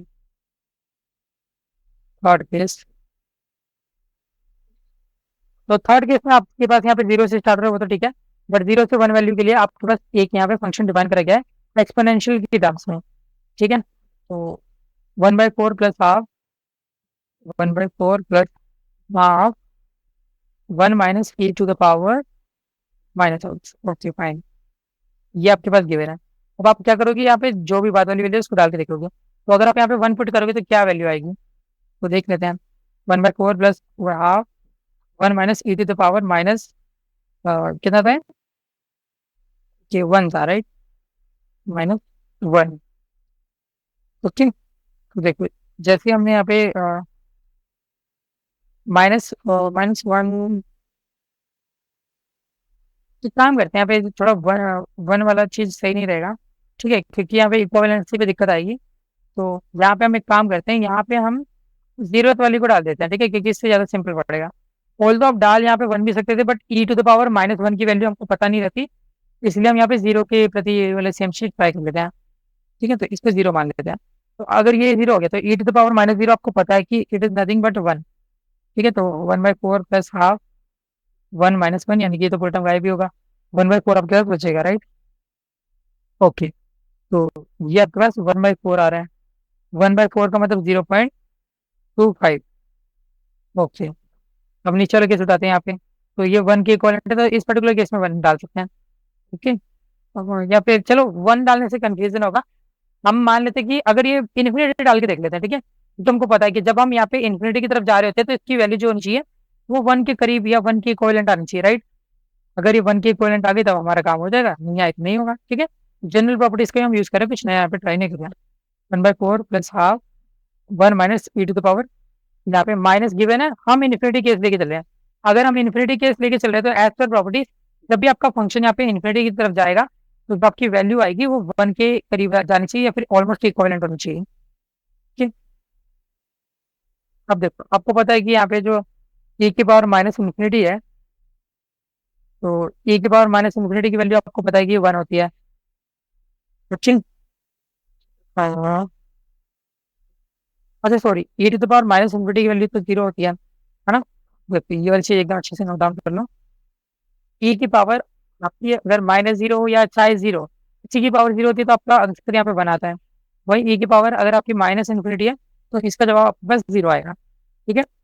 अगर ये 0 हो गया तो यहाँ पे मतलब 1/4 प्लस हाफ ये हो जाएगा, राइट। तो 1/4 प्लस हाफ यानी कि यहाँ पे कुछ ना कुछ आपकी वैल्यू आती हुई दिखेगी, राइट।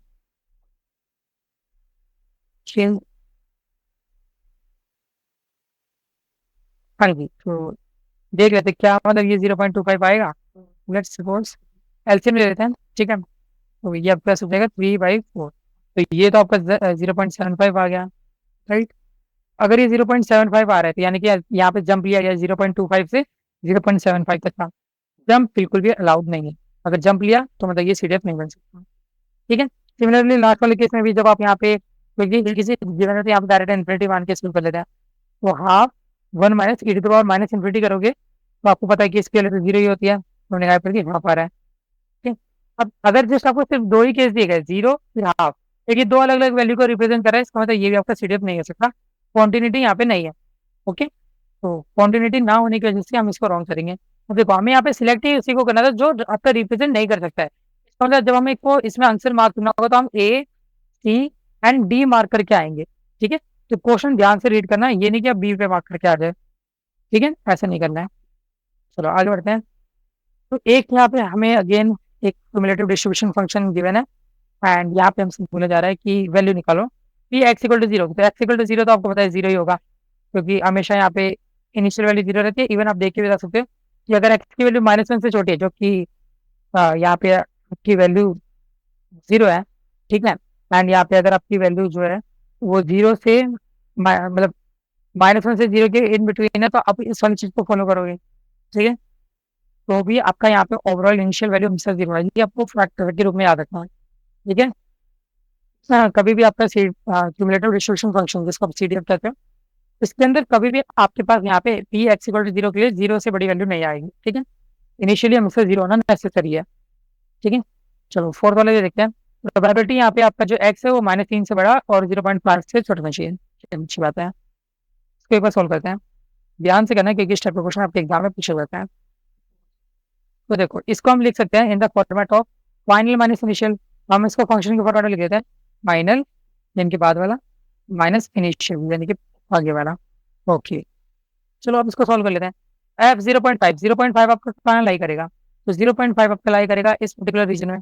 ठीक है। तो यहाँ पे इस पर्टिकुलर रीजन के लिए हम लिख लेते हैं 1 माइनस 1 माइनस पूरा कर लेते हैं 0.5 है ना, तो इस पर्टिकुलर केस में लाना है हमें। तो ये जाएगा 1 माइनस एक्स, एक्स की जगह आप 0.5 रख रहे हो तो 0.5 का स्क्वायर एंड फोर्स यहाँ पे 1/2। ठीक है।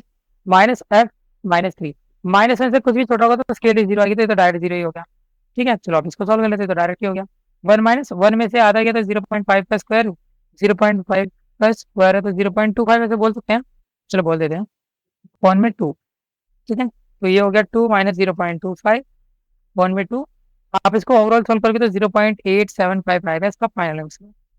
ठीक है। फिफ्थ क्वेश्चन पे आते हैं। फिफ्थ क्वेश्चन आपसे कह रहा है कि अगर आपका जो ये एक्स है अगर ये जीरो से बड़ा है, तो देखो कभी भी जीरो से बड़ा वाला ऐसा कुछ फॉर्मेट आएगा ना, इसको सोल्व करने से अच्छा है आप इसको 1 minus P X less than और इक्वल टू जीरो इसको सॉल्व करो। ठीक। इसको सॉल्व करना इसके मुकाबले काफी ज्यादा आसान होगा। ठीक है। तो 1 माइनस आपको पता है ये P X equal to zero, तो आपको जीरो होता तो जीरो हो गया। ठीक है। अच्छा सॉरी यहाँ पे इसको क्योंकि इस वाले फॉर्मेट में है तो पहले इसको कन्वर्ट भी करना पड़ेगा हमें। ठीक है। आप इसको एफ जीरो के फुल में कन्वर्ट कर लो। ठीक है। क्योंकि ये लेस देन और इक्वलेंट की फॉर्म में था ना, मैं पूछ रहा था याद लगा इक्वली लिखा हुआ था, जस्ट मैंने डायरेक्ट जीरो डाल देता। ऐसी गलती हो सकती है कि आप भी करो, तो इसलिए बिल्कुल भी ऐसी गलती मत करना, अपने आप को लगातार इम्प्रूव करते जाओ। ठीक है। प्रोबेबिलिटी एक्स लेस देन और इक्वलेंट टू जीरो है, आप इसको फंक्शन के फॉर्मेट में कन्वर्ट कर रहे हो। ठीक है। एफ जीरो, अब आपका यहाँ पे देखना है कि जीरो कहाँ पे लाई कर रहा है, तो अगेन जीरो इसी रीजन में लाई कर रहा है। देखो जीरो यहाँ पे इंक्लूसिव इधर ही है, तो यहाँ पे हम 1 - 1 - हाफ एंड कोर्स अंदर 1 - 0 का होल स्क्वायर करेंगे। ठीक है।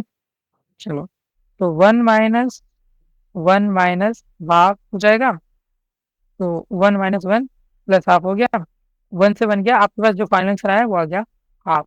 तो हाफ यहाँ पे आपका फाइनल आंसर होगा आपके फिफ्थ पार्ट का। ठीक है। चलो तो नेक्स्ट क्वेश्चन आपके पास यहाँ पे एक ग्राफ गिवन है जो कि एक स्टेप ऑफ फंक्शन है एंड यहाँ पे आपसे पूछा जा रहा है कि कौन सा यहाँ पे कट होने वाला है। ठीक है। तो देख ले रहे हैं यहाँ पे क्या दिक्कत है। प्रोबेबिलिटी आपको बतानी है एक्स इक्वल टू -2 के लिए क्या होगी। अच्छा। तो एक्स इक्वल टू -2 का मतलब ये रहा आपका एक्स इक्वल टू -2, यहाँ पे 0.3 है, नीचे 0.0 है, 0.3 - 0.0 आपके पास आंसर आ गया 0.3। ठीक है। तो ये डायरेक्ट करना था। ठीक, अब नीचे यहाँ पे रेंज के फॉर्मेट में, तो रेंज के फॉर्मेट में तो चलो इसको सॉल्व करते हैं प्रॉपरली। तो यहाँ पे अगेन वही सेम काम करेंगे जो भी हमने पीछे किया था, फाइनल माइनस इनिशियल वाली चीज को अपनाएंगे। ठीक, तो आप यहाँ पे लिख सकते हो एफ 2.5 माइनस एफ 0। ओके, चलो अब 2.5 है, 2.5 का मतलब हो गया कि आपका 2.5 लाई करेगा लगभग यहाँ पे 2.5 है आपका इधर लाई करेगा, राइट, वहां पे इस रीजन में। ओके, ठीक है। और जो आपका दूसरा F0 है, तो जो F0 तो यहाँ पे लाई करेगा। ठीक है, तो ये दोनों हमने रीजन ड्रॉ कर लिया कि इन रीजन में यहाँ पे आएगा। ठीक है, अब आपको देख रहे हो यहाँ पे इन्फॉर्मेशन कुछ तो गिवन नहीं है, कोई टेबल वगैरह नहीं है, तो आपको खुद ही यहाँ पे दिमाग लगाना पड़ेगा। ठीक है, तो देखो आपके पास ये क्या है, आपको ये खुद देख के समझना है अपने प्रीवियस कंसेप्ट का यूज करके। आपको देख रहा है कि अगर आप सिर्फ इतना देखोगे, ठीक है, जितना मैं आपको हाईलाइट कर रहा हूँ ग्रीन रीजन से, सिर्फ आप इतने पोर्शन पे देखोगे तो आपको दिख रहा है कि स्ट्रेट लाइन है। हाँ, स्ट्रेट लाइन हमें भी दिख रहा है। ओके, स्ट्रेट लाइन है ये तो पता है, बट स्ट्रेट लाइन का यूज कैसे करना है ये सोचना है, राइट।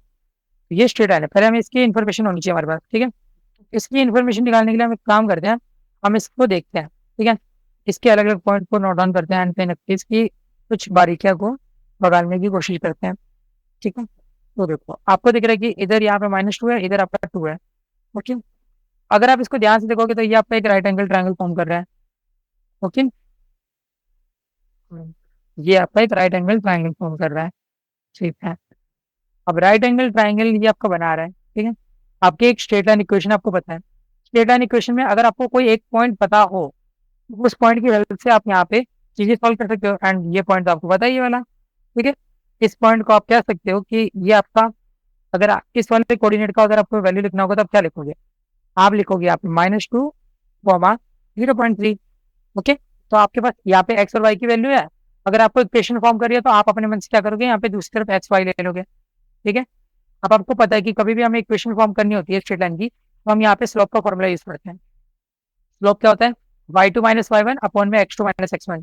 तो y2 आपका यहाँ पे y ही है, माइनस y1 आपका 0.3 है।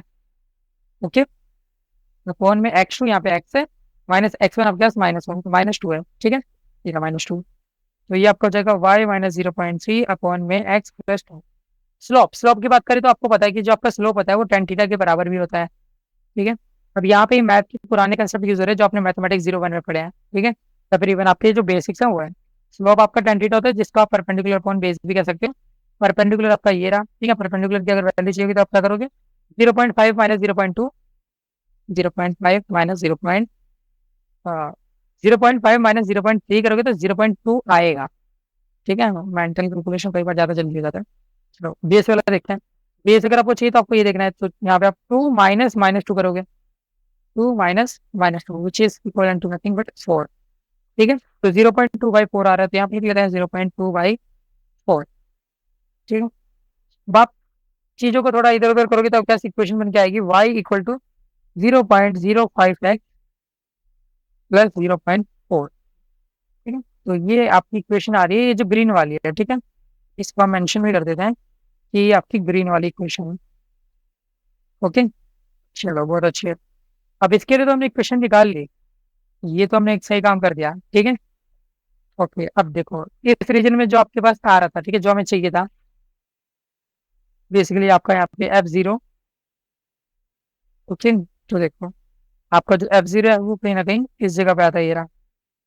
ठीक है, तो इसको मैं यहाँ पे अच्छी बना देता हूँ। देखो ये रहा आपका F0। ठीक है, ये x इक्वल टू 0। अब आप क्या करोगे, आपको अगर y की वैल्यू चाहिए तो आपको यहाँ पे सिंपली x को 0 करना है। ठीक है, तो चलो कर सकते हैं हम यहाँ पे, बिल्कुल इक्वेशन ये रही है हमारे पास। अगर आपको y चाहिए तो आप क्या करोगे, बेसिकली यहाँ पे हम क्या कर रहे हैं, अभी F0 को कैलकुलेट कर रहे हैं। F0 का मतलब यहाँ पे आपका x की वैल्यू 0 करनी है, तो x की वैल्यू 0 कर दो, 0.05 इंटू में 0 प्लस 0.4, तो ये आपका ऑटोमेटिकली इक्विवेलेंट टू 0.4 आ जाएगा। ठीक है, तो इसका मतलब आपने F0 की वैल्यू निकाल ली 0.4। अब यहाँ पे 2.5 की भी आपको वैल्यू निकालनी पड़ेगी। 2.5 आपका यहाँ पे लाई कर रहा है, यानी कि ये जो दूसरी इक्वेशन है ना, ये ब्लू वाली, ये जो ऊपर की तरफ जा रही है, हमें ये इसको पहले सॉल्व करना पड़ेगा, तब वैल्यू हम निकाल पाएंगे। ठीक है, तो चलो ब्लू वाले की यहाँ पे इक्वेशन हम सॉल्व करते हैं। तो चलो अब ब्लू वाले के लिए सारा गेम करना है। ठीक, तो उन सबको मैं हटा देता हूँ, आप एक बार लिख लेना आराम से। ठीक है, तो देखो ये वाला जो पॉइंट है, ये आपको दिख रहा है कि ये आपके पास है 2,0.5। ओके, आप इस पे कोई पॉइंट ले लो एक्स वाई, जिसकी हेल्प से आप यहाँ पे क्या करोगे, कहीं ना कहीं एक इक्वेशन फॉर्म कर पाओगे। ठीक है, तो चलो ठीक है, लिख लेते हैं। तो y माइनस 0.5 कौन में x-2 इक्वल टू स्लोप। इसकी अगर हमें स्लोप निकालनी होगी तो कैसे निकालेंगे, देखो इसकी अगर स्लोप निकालनी होगी तो आपको यहाँ पे भी दिख रहा होगा कि अगर आप इसको देखोगे तो यहाँ पे भी एक राइट एंगल ट्रायंगल फॉर्म हो रहा है। ठीक है, ये रहा, ये आपका एक राइट एंगल ट्रायंगल है। राइट एंगल ट्रायंगल परपेंडिकुलर ये रहा, बेस ये रहा, perpendicular upon base is tan theta and tan theta is nothing but slope. तो यहाँ पे आप निकाल सकते हो, तो आपका परपेंडिकुलर कितना आ जाएगा, 1 माइनस 0.5 यानी कि 0.5 भी आएगा। कौन में बेस, बेस आपका कितना आएगा, 3 माइनस 2 यानी कि 1, तो ये 0.5 के इक्विवेलेंट आ रहा है। ठीक है, यानी कि अगर आप ब्लू वाले की क्वेश्चन बनाने जाओगे, ध्यान से देखना, थोड़ा यहाँ पे सोल्यूशन में इंट्रोड्यूस हो रहा है बट समझ जाए। ठीक, ब्लू वाले की अगर आप इक्वेशन लिखने जाओगे तो मैं यहाँ लिख दे रहा हूँ, तो ये हो जाएगा y इक्वल टू, जब आप इसको इधर उधर करोगे सॉल्व करोगे तो ये आपका बनकर आएगा y equal to 0.5 times x minus 0.5। ये आपकी इक्वेशन आ रही है ब्लू वाली की। ठीक है, ये जो हमने ब्लू वाला था तो मैंने रेड कर दिया है। ठीक है, बट है ये ब्लू वाला। ओके, समझ जाना, तो ये इक्वेशन है। अब हमें वैल्यू चाहिए थी यहाँ पे f 2.5 की, जो कि कहीं ना कहीं इसी रीजन के बीच में आ रहा है, यहाँ पे ये रहा। तो आप यहाँ पे क्या करो, x की जगह 2.5 डाल दो, तो आपका यहाँ पे f 2.5 आ जाएगा, f 2.5। आप इसमें ये वैल्यू डाल दो, 0.5 इंटू में आप यहाँ पे 2.5 लिखोगे, माइनस में 0.5 करोगे, तो उसको सॉल्व करोगे। ठीक है, जब आप इसको सॉल्व करोगे तो आपका निकल कर आएगा 0.75। ठीक, तो ये वैल्यू आपकी 0.75 है। 0.75 माइनस 0.4 करोगे तो ओवरऑल आंसर आएगा 0.35, which would be your final answer. ठीक है, तो ये आपका आंसर होने वाला है। ठीक है, तो इस प्रकार आपको इस क्वेश्चन को सॉल्व करना था। ठीक है, आई होप आपको अच्छे से समझ आया होगा एंड कुछ भी चीज में कोई भी प्रॉब्लम नहीं आई होगी। ठीक है, चलो अब एक बात देख लेते हैं। ठीक है, एकदम ध्यान से करना है क्योंकि ये जनरल क्वेश्चन ही आते हैं आपके एग्जाम में। ठीक है, एंड इस टाइप का एक क्वेश्चन तो कन्फर्म है कि आना ही आना है। ठीक, अब देखो पी एक्स ग्रेटर देन और इक्वल टू, देखो ग्रेटर देन वाली फॉर्म हमें नहीं पसंद, हमें लेस देन वाली फॉर्म पसंद है, हम इसको लेस देन वाली फॉर्मेट में ही कन्वर्ट करेंगे। तो ये हो जाएगा 1 minus P X less than और इक्वल टू 1। ओके, 1 माइनस आप इसको f1 के फॉर्मेट में कन्वर्ट कर सकते हो, अब आपको f1 निकालना पड़ेगा इसी सेम क्वेश्चन के लिए। ठीक है, क्योंकि आपका यही ग्राफ है। ठीक है, आपको यहाँ पे क्वेश्चन बताया गया था कि 6, 7, 8 आपको सेम ग्राफ के सोल्व करना है। तो यहाँ पे आप देख लेते 1 कहाँ आ रहा है, तो 1 आपका आ रहा है इस जगह पे, ये रहा 1 यहाँ पे पीछे आएगा, तो इसको मतलब ग्रीन वाली लाइन को फॉलो करता होगा। तो आपको इस वाली इक्वेशन में जस्ट क्या करना है, आपको यहाँ पे वैल्यू डाल देनी है, तो 1 डाल दो। तो 1 डालोगे तो ये हो जाएगा 0.05 प्लस 0.4 यानी कि 0.45। तो ये आपका हो जाएगा 1 माइनस 0.45, जिसकी वजह से आप आंसर निकाल सकते हो 0.55। ओके, तो ऐसे आपको यहाँ पे सॉल्व करना था। ओके, 0. यहाँ पे आपका 4 5 आएगा इसके लिए। ठीक है, तो ऐसे आपको यहाँ पे सारे क्वेश्चन को सॉल्व करना था। ठीक है, तो इंटीग्रेशन की बात करते हैं। तो इंटीग्रेशन क्या होता है, तो इंटीग्रेशन आपने मॉड्यूल वाइज अगर मैथ की सीरीज में फॉलो करी है तो उसमें काफी डेप्थ में हमने ये वाली चीज पढ़ी थी। तो integration is nothing but the inverse process of differentiation. Okay, integration दो टाइप का होता है जो हमें पढ़ना है, एक है डेफिनेट इंटीग्रल, एक होता है इंडेफिनेट इंटीग्रल। ठीक है, तो ये आपको आइडिया होना चाहिए। इंटीग्रल को हम ऐसे, ये ऐसे ये सिंबल होता है, इससे रिप्रेजेंट करते हैं। आप इसको कह सकते हो कि ये मॉडर्नाइज्ड समीशन है। ठीक है, आपको पता है कि समीशन क्या होता है, समीशन जस्ट सारी वैल्यूज को ऐड कर देता है, तो उसी का मॉडर्न रूप है ये। ठीक है, समीशन का मॉडर्न वर्जन कह लो या मॉडर्न डे मेथड कह लो, उसको ही हम इंटीग्रेशन कहते हैं। ओके, अब इसका जो रिप्रेजेंटेशन होता है वो आपको पता ही हुआ है कि F X equal to integration of F X D X ऐसे लिखते हैं। ठीक है, जिसका भी आपको इंटीग्रेशन करना होगा उसका एलिमेंट आपको यहाँ पे लिखना पड़ेगा। लेट्स से अगर आप यहाँ पे लेट्स से अगर आप एक्स क्यूब का यहाँ पे इंटीग्रेशन करना चाहते हो तो साथ में आपको प्लस डी एक्स भी होना चाहिए छोटा सा। ओके, तभी आप यहाँ पे कर पाओगे। ओके, एंड आई होप आपको इंटीग्रेशन आता होगा, अगर नहीं आता तो मॉड्यूल वाइज सीरीज में जाके फॉलो करो। वहां पे कैलकुलस पार्ट मैंने जब कराया था तो आप उसको जाके देख सकते हो। काफी अच्छे से आपको सारी चीजें समझ आ जाएंगी। ठीक है, अब देखो, ये तो बात हो गई इंडेफिनेट इंटीग्रल की। यहाँ पे कोई भी लिमिट हमें डिफाइन नहीं है कि कहाँ से कहाँ तक ये इंटीग्रेशन जा रहा है। ओके, अगर हम बात करें यहाँ पे डेफिनेट इंटीग्रल की, तो यहाँ पे हमारे पास लिमिट्स आ जाती हैं। ये ए से बी तक जा रहा है तो यहाँ पे एक लिमिट हमको डिफाइन करी गई है। ओके, अब देखो, आपको पता है कि अपर माइनस लोअर करते हैं तो इंटीग्रेशन का ये डेफिनेटली एक सिंपल सॉल्विंग मेथड है जो आपको आइडिया होना चाहिए। ओके, देखो, जो इंटीग्रेशन होता है वो जनरली हमको क्या देता है, एरिया अंडर कर्व। ये आपको पता होना चाहिए कि इंटीग्रेशन आपको एरिया अंडर कर्व के वैल्यू देता है। ठीक है, तो ये वाली बात आपको पता होनी चाहिए। अगर आप मैथमेटिक्स बैकग्राउंड से, तब तो आपको पता ही होगा। अगर नॉन मैथमेटिक बैकग्राउंड से हो एंड आपको इंटीग्रेशन ये सब क्या होता है अगर बिल्कुल भी आइडिया नहीं है, तो मैं स्ट्रांगली रिकमेंड करूंगा कि जाओ, मॉड्यूल वाइज सीरीज मेरी को मिल जाएगी यहाँ पे मैथ 01 की। उसमें जाके आप पार्ट 1 या पार्ट 2 में चेकआउट कर लेना, मतलब जहाँ पे आपको दिख जाएगा कैलकुलस पार्ट जहाँ पे है, वहां पे मैंने इंटीग्रेशन डिफरेंशिएशन ये सब अच्छे से कराया हुआ है। तो आप वो देखकर आओ। ठीक है, ज्यादा नहीं है, एक ही वीडियो में आपको ये इंटीग्रेशन डिफरेंशिएशन ये सब देखने को मिल जाएगा। बट यकीन मानो बहुत इंपॉर्टेंट है, एंड ये वाली जो चीज है ये आपके आगे स्टैट्स में, मैथ में, हर जगह काम आएगी। ठीक है, तो ये आपको अच्छे से आना चाहिए। ओके, तो चलो, अब बात करते हैं यहाँ पे प्रोबेबिलिटी डेंसिटी फंक्शन की, जिसको हम पीडीएफ कहते हैं। ठीक है, तो ये भी एक फंक्शन रहता है जो कि माइनस इन्फिनिटी से लेके आपका जो भी रैंडम वेरिएबल है उसकी वैल्यूज तक यहाँ पे डिफाइन रहता है। ठीक है, तो आपको ये याद रखने की इतनी कुछ खास जरूरत नहीं है। जस्ट आपको ये याद रखना पड़ेगा कि आपका जो पीडीएफ होता है वो पॉजिटिव होता है, एंड अगर आप सारी वैल्यूज को ऐड करोगे तो वो इक्वल टू 1 आता है। ठीक है, सबका अगर आप इंटीग्रेशन करोगे तो इक्वल टू 1 आएगा। ठीक है, ये 2 पॉइंट बहुत इंपॉर्टेंट है, ये याद रखना। ओके, क्या पॉजिटिव वैल्यू होगी हमेशा। सेकंड पॉइंट, अगर आप इंटीग्रेशन करोगे तो इक्वल टू 1 आएगा। ठीक है, ये 2 पॉइंट बहुत इंपॉर्टेंट है। इवन इस पे हम काफी क्वेश्चंस भी देखेंगे। ठीक है, एडिटर संभाल लेना। अब बात करते हैं यूनिफॉर्म डिस्ट्रीब्यूशन की। अलग अलग डिस्ट्रीब्यूशन यहाँ पे करवाएंगे, उनके हमें अलग अलग फॉर्मुलाज गिवन है, तो आप वो देख सकते हो। ठीक है, तो यूनिफॉर्म डिस्ट्रीब्यूशन में हमारे पास अगर पीडीएफ की बात करें, तो अगर आपकी जो वैल्यू है वेरिएबल की वो ए से बी के इन बिटवीन है, तो आपका जो पीडीएफ होगा वो होगा 1 अपॉन में बी माइनस ए, अदरवाइज जीरो। इसका ग्राफ कुछ इस टाइप का दिखता है, तो आपको दिख रहा है। ठीक है, सीडीएफ की बात करें तो आपका, अगर आपका जो एक्स है वो ए से छोटा है तो यहाँ पे आपकी 0 वैल्यू होती है। अगर आपका जो एक्स है वो बी से बड़ा है तो 1 वैल्यू होती है। बट जो हमारे सबसे ज्यादा काम के जिसपे हमसे क्वेश्चन पूछे जाते हैं वो होता है ये वाला। ठीक है, आपको यही वाला याद रखना है, क्योंकि अभी इसी का यूज करेंगे हम जितने भी प्रॉब्लम सॉल्व करेंगे। ठीक है, कि अगर ए से बी के इन बिटवीन है तो एक्स माइनस ए अपॉन में बी माइनस ए। अब ये ए बी क्या है, ये आपके अपर वैल्यू एंड लोअर वैल्यूज हैं। ठीक है, तो ये आपको आइडिया होनी चाहिए, अपर लिमिट लोअर लिमिट। ठीक है, अब बात करते हैं एक्सपोनेंशियल डिस्ट्रीब्यूशन की। तो एक्सपोनेंशियल डिस्ट्रीब्यूशन में आपका ये जो लैम्डा होता है ये आपकी एक एवरेज वैल्यू को डिनोट कर रहा होता है जो कि इंटरवल में काउंट होती है। ठीक है, तो ये आपको क्वेश्चन वगैरह में पहले से मेंशन करके रखेगा। पीडीएफ की बात करें तो इसका फॉर्मूला होता है लैम्डा ई की पावर माइनस लैम्डा एक्स। ठीक है, यहाँ पे आपका जो एक्स होगा वो पॉजिटिव होगा। ओके, वहीं अगर बात करते हैं कि अगर सीडीएफ की बात करोगे तो ये 1 minus E to the power minus lambda X हो जाता है। तो ये दोनों फॉर्मुलास आपको अच्छे से आने चाहिए। इन सारे फॉर्मुलास को आपको अपने अच्छे से दिमाग में बिठा लेना है। ठीक है, अब बात करते हैं नॉर्मल डिस्ट्रीब्यूशन की। तो यहाँ पे भी ये फॉर्मुलास है, आप इन फॉर्मुलास को देख सकते हो।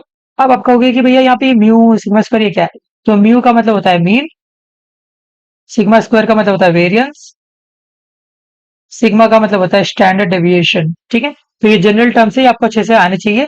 एंड नॉर्मल डिस्ट्रीब्यूशन में हम यहाँ पे जेड स्कोर का भी यूज करते हैं, तो वो भी हम क्वेश्चन जब करेंगे तो उसमें आपको पता चल जाएगा। ठीक है, चलिए आ जाते हैं कि आखिर कैसे हम इसको सॉल्व करेंगे। तो हमारे पास एक यहाँ पे पीडीएफ ग्राफ गिवन है। अब इसके बेसिस पे हमें जवाब देना है। तो देखो, इसकी रेंज क्या होगी, तो आपको पता है कि आपका जो पीडीएफ रहता है उसकी जनरल रेंज 0 से 1 तक होती है। एंड इवन आप यहाँ पे देख भी सकते हो कि आपकी जो मिनिमम वैल्यू है वो 0 से स्टार्ट हो रही है एंड आपकी ये 1 तक जा रही है। ओके, तो आप कह सकते हो कि 0 से 1 तक आपकी एक्स की वैल्यू लाई करती है। तो पहला वाला तो आपका करेक्ट है, सेकंड वाला आपका रॉन्ग हो जाएगा। Probability that x will take 0.95 is higher than the probability that it will take 0.2। तो भी देखो यहाँ पे बेसिकली कहा क्या जा रहा है कि आपकी जो प्रोबेबिलिटी है फॉर x इक्वल टू 0.95 ये ज्यादा होगी for probability x equal to 0.2। देखो, एक यहाँ पे खासियत रहती है कि पीडीएफ के अंदर कि कभी भी आप यहाँ पे एग्जैक्ट वैल्यूज पे कुछ भी प्रेडिक्ट नहीं कर सकते हो। यहाँ पे आप हमेशा क्लोज वैल्यू पे आओगे। ठीक है, आप एग्जैक्ट x इक्वल टू 0.95 नहीं बोल सकते हो। आपको बोलना पड़ेगा कि 0.95 की क्लोज वैल्यू है।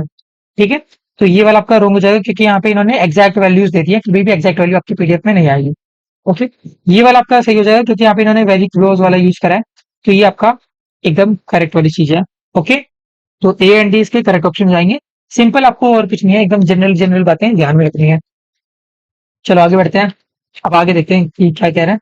तो यहाँ पे जो मैक्सिमम वैल्यू आएगी एफ एक्स की, क्या वो हमेशा वन होगी? नहीं, देखो मैक्सिमम वैल्यू वन नहीं होगी। आपकी जो वैल्यू पॉसिबल है, ठीक है, एट लास्ट वैल्यू वो आपकी वन हो सकती है। बट किसी पीडीएफ में ये ऐसा कोई ये नहीं है कि आपकी हमेशा मैक्सिमम वैल्यू वन ही आने वाली है, नेसेसरी नहीं है। वन हो सकती है, बट मान लो वन तक नहीं पहुंची, वन के नीचे 0.9 तक रह गई, तो ये भी तो आपका मैक्सिमम कहलाएगा ना। ओके, तो कोई ऐसा नेसेसरी नहीं है कि आपकी मैक्सिमम वैल्यू वन ही होगी। मैक्सिमम पॉसिबल वैल्यू वन है, ठीक है, बट ये नहीं है कि आपका हर बार यहाँ पे वन तक पहुंचेगा ही पहुंचेगा, ठीक है। तो ये आपका रॉन्ग हो जाएगा। Area under the curve of F x over the entire range of x is always one. देखो ये वाली बात आ गई ना, कि अगर आप यहाँ पे एरिया अंडर द कर्व का मतलब क्या, इंटीग्रेशन, अगर आप इंटीग्रेशन करोगे ओवर द फंक्शन तो आपका रिजल्ट हमेशा बन आएगा, बिल्कुल आएगा, ये आपका सही है। ओके। ओके, आप देखो ये भी अगली भी एक जनरल इक्वेशन यहाँ पे दिखी हुई है आपके पास, डेफिनेट इंटीग्रल वाली, कि आप यहाँ पे ए से बी तक लिमिट ले रहे हो, आपका ये फंक्शन, आप इसको इंटीग्रेट करोगे तो ये आपका प्रोबेबिलिटी दे देगा एक्स के लिए जो आपका ए से बड़ा होगा बी से छोटा होगा, ठीक है, इस पर्टिकुलर केस के लिए। तो हाँ, ये भी सही है। F x is always a non decreasing function, नहीं ऐसा नहीं है, ये नॉन डिक्रीजिंग हमेशा नहीं हो सकता। ओके, आपका जो सीडीएफ है वो इस प्रॉपर्टी को फॉलो करता है, बट पीडीएफ नहीं करता, ठीक है। चलो आगे देखते हैं, थर्ड वाले क्वेश्चन पे आते हैं।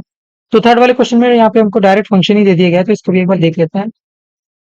तो देखो, आपके पास यहाँ पे फंक्शन गिवन है 4/15 x³ -1 से 2 तक के लिए। आपको बताना है कि क्या ये एक वैलिड डेंसिटी फंक्शन है या नहीं है। Okay fine. अगर ये वैलिड डेंसिटी फंक्शन होगा तो मतलब इसका अगर हम इंटीग्रेट करेंगे, जो इन्होंने लिमिट दिया, देखो यहाँ पे मेरी लिमिट कहाँ से कहाँ तक की दी हुई है, -1 से 2 तक की, तो -1 से 2 तक की अगर हमारे पास ये लिमिट है, हमारे पास जो फंक्शन है, अगर हम इसको इंटीग्रेट करेंगे तो ये इक्विवेलेंट टू बनाना चाहिए। अगर ये वाली प्रॉपर्टी को ये फॉलो करेगा तो एक ये वैलिड डेंसिटी फंक्शन होगा, अगर नहीं तो नहीं, ठीक है। चलो अपना फंक्शन देख लेते हैं। तो हमारा जो फंक्शन यहाँ पे आपके सामने 4/15 x³ है, तो इसको लिख लेते हैं 4/15 x³। आपको इसको इंटीग्रेट करना है -1 से 2 तक के लिए। ओके, अब देखो 4/15 आपका कॉन्स्टेंट है, तो ये इंटीग्रेशन से बाहर आ जाएगा, ये बाहर आ गया। अब इंटीग्रेशन ऑफ x³ dx ये आपके पास बच रहा है, ठीक है, -1 से 2 तक का।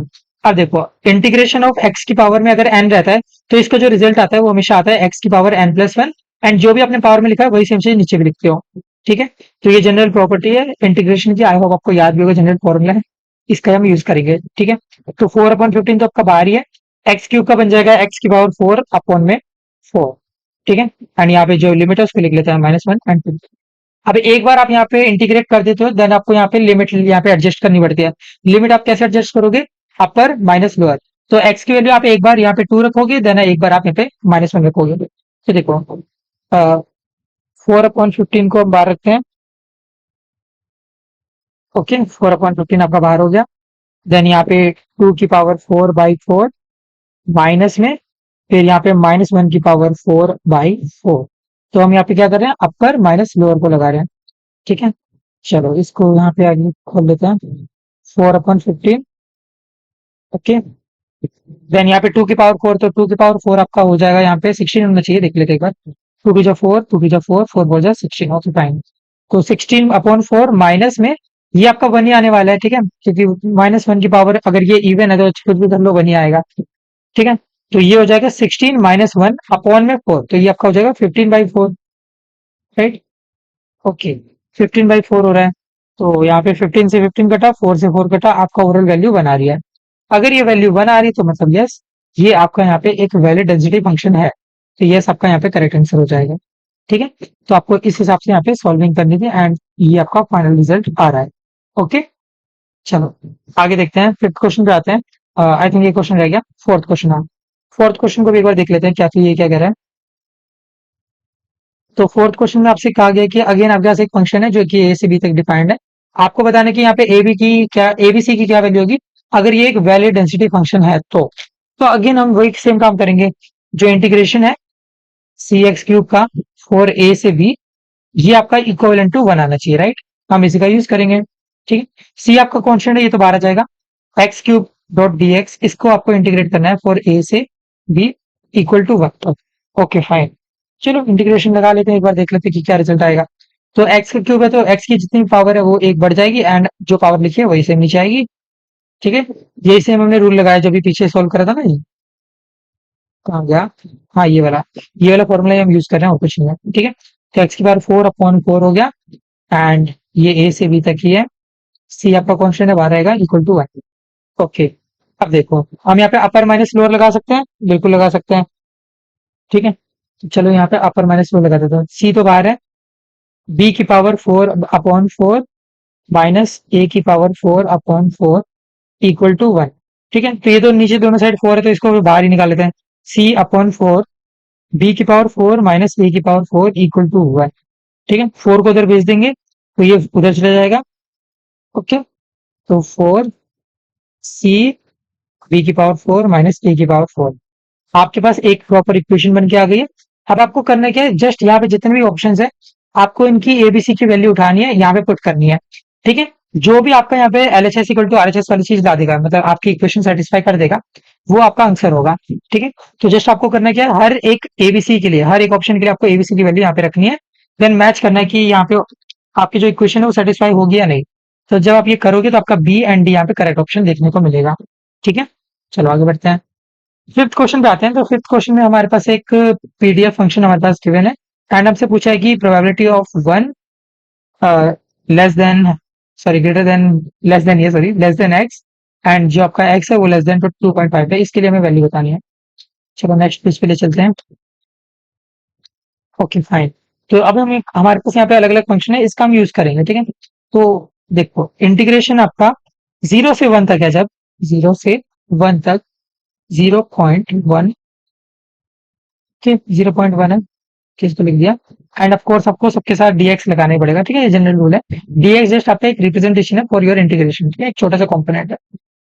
प्लस इंटीग्रेशन अब आपको 1 से 2 तक करना है, 1 से 2 तक सी एक्स के लिए c x dot d x, plus integration 2 से 3 तक के लिए 2 से 3 0.3 dx।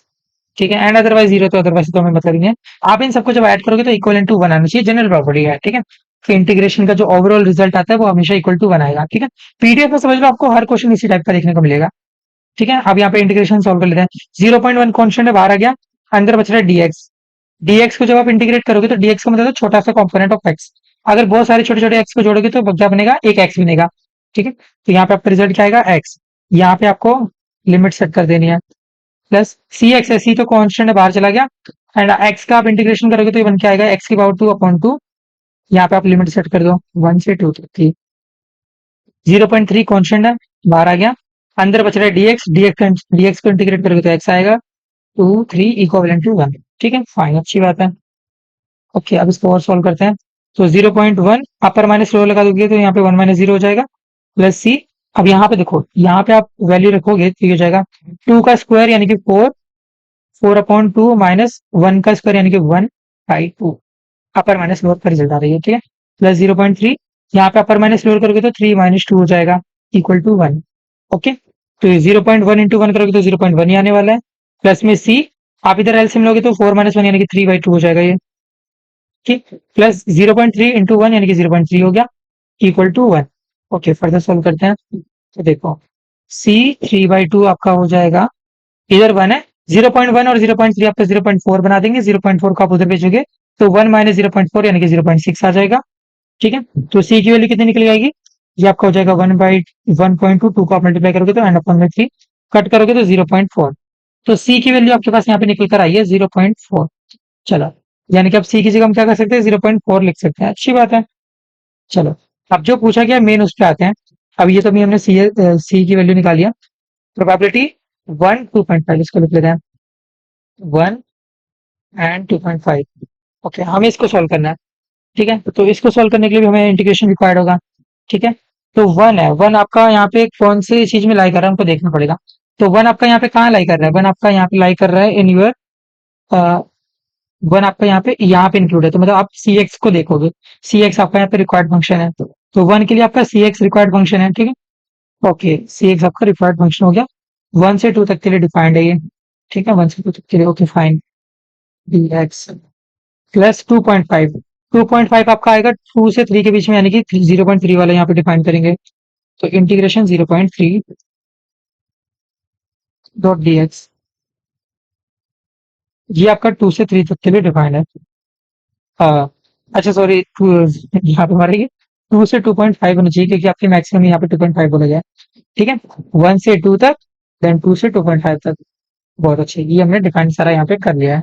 ओके, सी की वैल्यू अभी हमने निकाली थी 0.4, तो 0.4 हम यहाँ पे लिख सकते हैं। 0.4 एक्स डी एक्स इंटीग्रेशन 1 से 2 तक का, प्लस 0.3 डी एक्स 2 से 2.5 तक का वाई। अब देखो 0.4 तो कॉन्स्टेंट है तो बाहर आ गया। अंदर बच रहा है एक्स, एक्स को आप इंटीग्रेट करोगे तो एक्स स्क्वायर बाई 2 आएगा।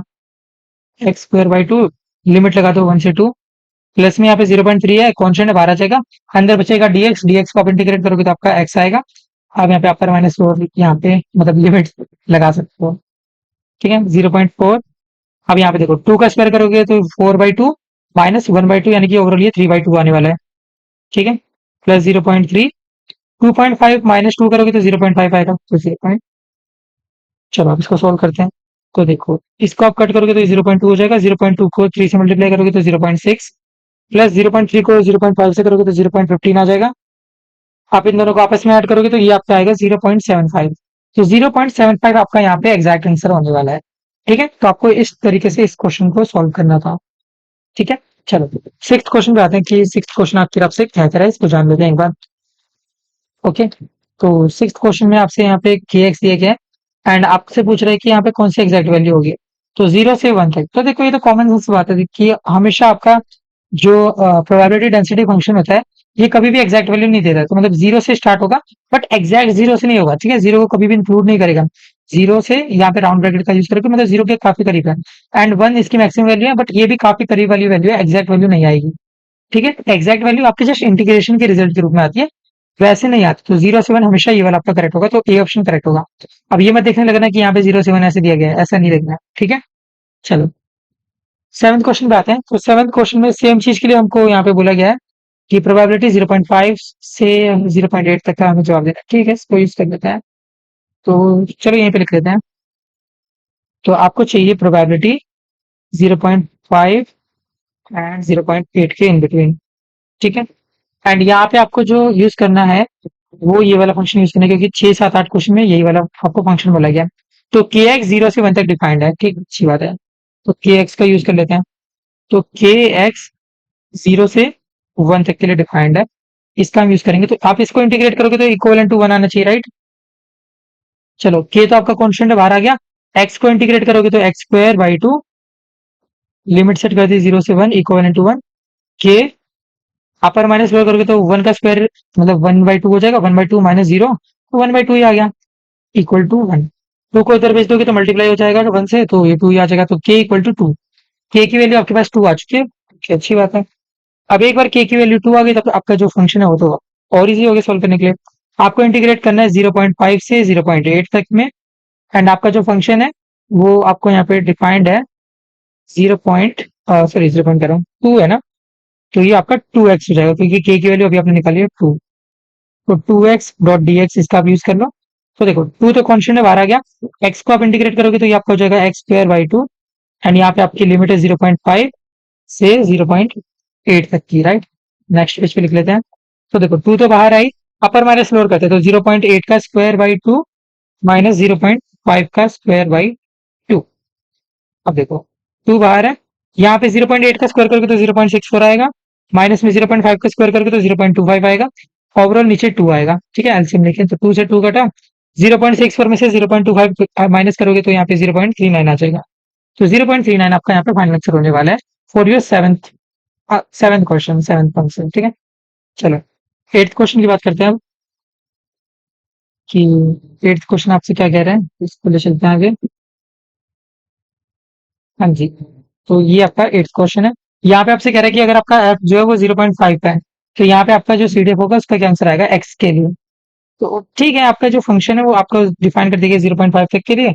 तो इसका मीनिंग हमको पता है, इसका मीनिंग ये है कि आप जस्ट जो आपका फंक्शन है बेसिकली जो भी 2x हमारा आया था सॉल्व करने पे, ओके, आपको इसमें क्या करना है, लिमिट लेनी है 0 से लेके टू 0.5 तक।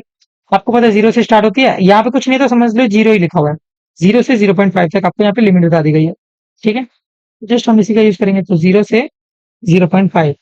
ओके, 2 बाहर है, एक्स स्क्वायर बाई 2 आ गया, 0 से 0.5। ठीक है, तो 2 हो गया ये, 0.5 का स्क्वायर करोगे तो 0.25 आएगा, 1 में 2, कट किया, 0.25 आ गया आपके पास फाइनल आंसर। ठीक है, तो जस्ट आपको थोड़ी सी प्रैक्टिस चाहिए एंड देन तब देखो कितने जल्दी जल्दी आप सारे क्वेश्चन कर पाओगे। ठीक है, चलो 8th क्वेश्चन भी हमने यहाँ पे कर लिया है कंप्लीट, आगे बढ़ते हैं। अब हम जान लेते हैं यूनिफॉर्म डिस्ट्रीब्यूशन के बारे में। तो बेसिकली एक तरीके का छोटा सा रिवीजन है आपके पीडीएफ और सीडीएफ के बारे में। ठीक है, तो यूनिफॉर्म डिस्ट्रीब्यूशन के केस में आपका जो पीडीएफ रहता है, अगर वो ए से बी तक का अगर आप देखोगे तो 1 में बी माइनस ए होता है फॉर पीडीएफ, अदरवाइज जीरो। वही सीडीएफ की बात करें तो अगर आपका जो वैल्यू है वो ए किसी कांस्टेंट ए से छोटी है तो जीरो होती है, किसी कांस्टेंट बी से बड़ी है तो 1 होती है, एंड अगर इनके इन बिटवीन होती है तो एक्स माइनस ए अपॉन में बी माइनस ए होती है। ठीक है, ये नीचे वाला बहुत इंपॉर्टेंट है, ये याद रखना है क्योंकि इस जनरली पूछा जाता है। ठीक है, बाकी आप इनके ग्राफ भी देख सकते हो कि इसका जो रहता है वो सडन पीक वाला रहता है, एंड यहाँ पे आपका इन बिटवीन एक स्ट्रेट लाइन आती है जो कि ग्रोथ दिखाती है। एक्सपोनेंशियल डिस्ट्रीब्यूशन की बात करें तो यहाँ पे आपका जो पीडीएफ रहता है वो लैम्डा, ये जो एक्सपोनेंशियल है, एक्सपोनेंशियल का मतलब है ई की पावर माइनस लैम्डा एक्स। तो आपने वाला फॉर्मूला देखा होगा कि लैम्डा ई की पावर माइनस लैम्डा एक्स, ये आपका पीडीएफ के लिए डिफाइन रहता है फॉर योर एक्सपोनेंशियल डिस्ट्रीब्यूशन। वही सीडीएफ की बात करें तो ये आपका जीरो से छोटी वैल्यू होती है तो जीरो रहता है, अगर जीरो से बड़ी वैल्यू रहती है तो 1 minus E to the power minus lambda X होता है। ठीक है, ये ई एक्स भी बेसिकली ई की पावर को रिप्रेजेंट कर रहा है, तो आपको ये जनरली पता होना चाहिए। नॉर्मल डिस्ट्रीब्यूशन की बात करें तो यहाँ पे नॉर्मल डिस्ट्रीब्यूशन के केस में आपके पास ये जो म्यू लिखा है ये मीन को रिप्रेजेंट कर रहा है, एंड ये जो सिग्मा स्क्वायर लिखा हुआ है ये आपका वेरिएंस को रिप्रेजेंट कर रहा है। ठीक है, तो ये जनरल फॉर्मूला रहता है, ये आप देख सकते हो। ठीक है, आपको इनको जस्ट एक बार दिमाग में रखना होगा। ठीक है, इवन इनके ग्राफ भी थोड़े थोड़े अपने माइंड में रखना कि इसके ग्राफ ऐसे होते हैं, क्योंकि हो सकता है कि आपके एग्जाम में डायरेक्ट यहाँ पे ग्राफ बेस्ड क्वेश्चन पूछ ले। ठीक है, चलो क्वेश्चन देख लेते हैं अब। तो पहले क्वेश्चन में आपसे क्या कहा गया है इसको जान लेते हैं। ठीक है, ग्राफ पे थोड़ा सा मेहनत कर लेना। ठीक है, मतलब मेहनत की याद रख लेना, जस्ट थोड़ा सा देख लेना। ठीक है, क्योंकि हो सकता है कि आपके पास डायरेक्ट आपके पास यहाँ पे एक जगह पे लिखे हो कि कौन सा ग्राफ किस चीज का है, एंड यहाँ पे आपके ग्राफ बने हुए हो। तो हो सकता है कि आपके पास यहाँ पे ऐसा क्वेश्चन आ जाए जिसमें आपको मैचिंग वगैरह करनी हो, तो मल्टी सिलेक्ट में इस टाइप के क्वेश्चन आने की जो चांसेस है वो पिछले कुछ टाइम से काफी ज्यादा बढ़ गए हैं। ठीक है, क्योंकि देखने को ये मिला है कि पिछले साल जब हमने उठाए थे हमने देखा था कि इस टाइप के क्वेश्चन का जो अमाउंट है वो धीरे धीरे इंक्रीज हो रहा है, तो आपको भी खुद को कहीं ना कहीं मॉडिफाई करना होगा। ओके, अब देखो इस पर्टिकुलर क्वेश्चन में आपके पास एक यूनिफॉर्म फंक्शन है जो कि यहाँ पे 2 से 6 तक डिफाइन है, यानी कि आपका जो ए है वो 2 हो गया, जो बी है वो 6 हो गया। ठीक है, फाइन।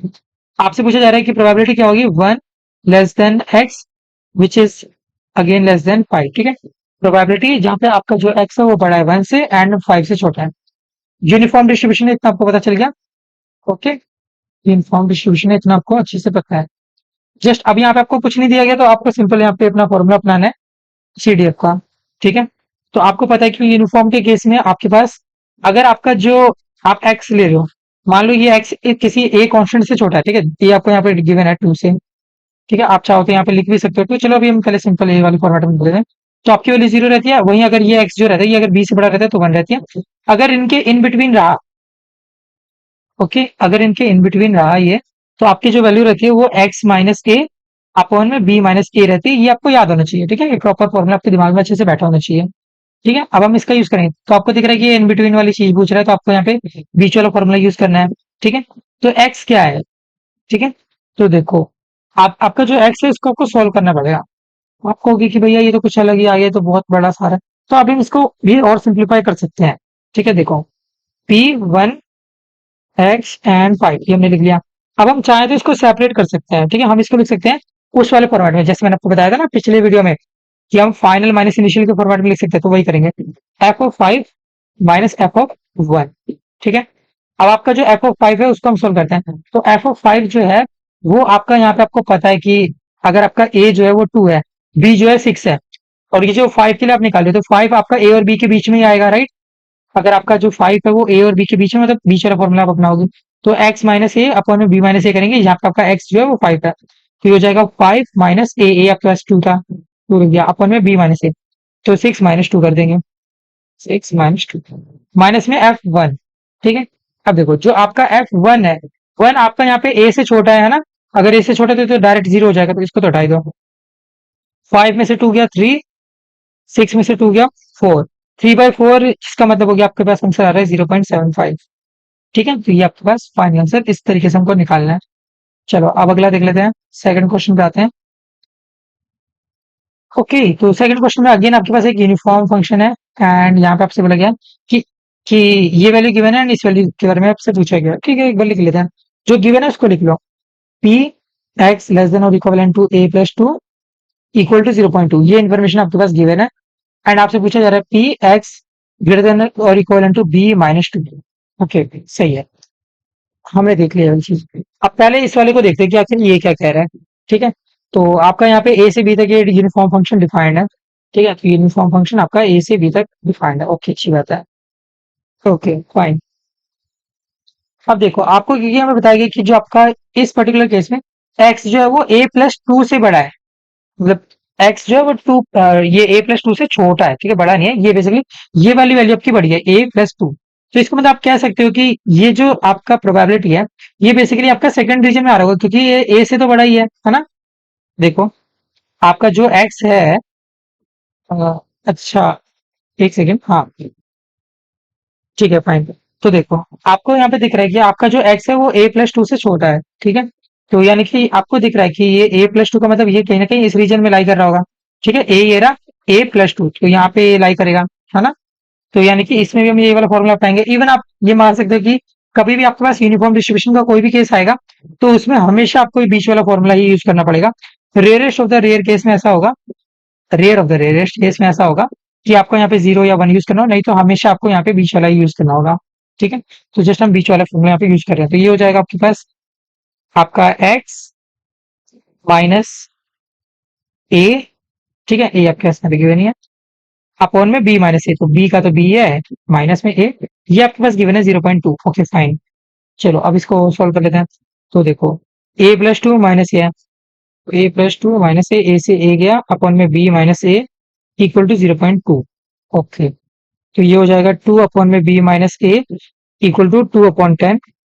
टू से टू गया, एंड यहाँ पे आपके पास क्रॉस मल्टीप्लाई करोगे तो बन जाएगा B minus A equal to ten. तो आपके पास एक यहाँ पे इक्वेशन बन के आ रही है, इस इक्वेशन को भी रख लेते हैं, अगर जरूरत पड़ी तो यूज करेंगे। अब जो हमसे पूछा गया उसको देख लेते हैं कि ये वाली चीज हमसे पूछ गई है। अब अगेन हमको ये जो एक्स ग्रेटर देन वाला फॉर्मेट है ये पसंद है, हमें चाहिए रहता है कि एक्स लेस देन रहे। तो हम इसको लिख सकते हैं one minus probability x less than और equal to B minus two. ठीक है, ओके, बहुत सही।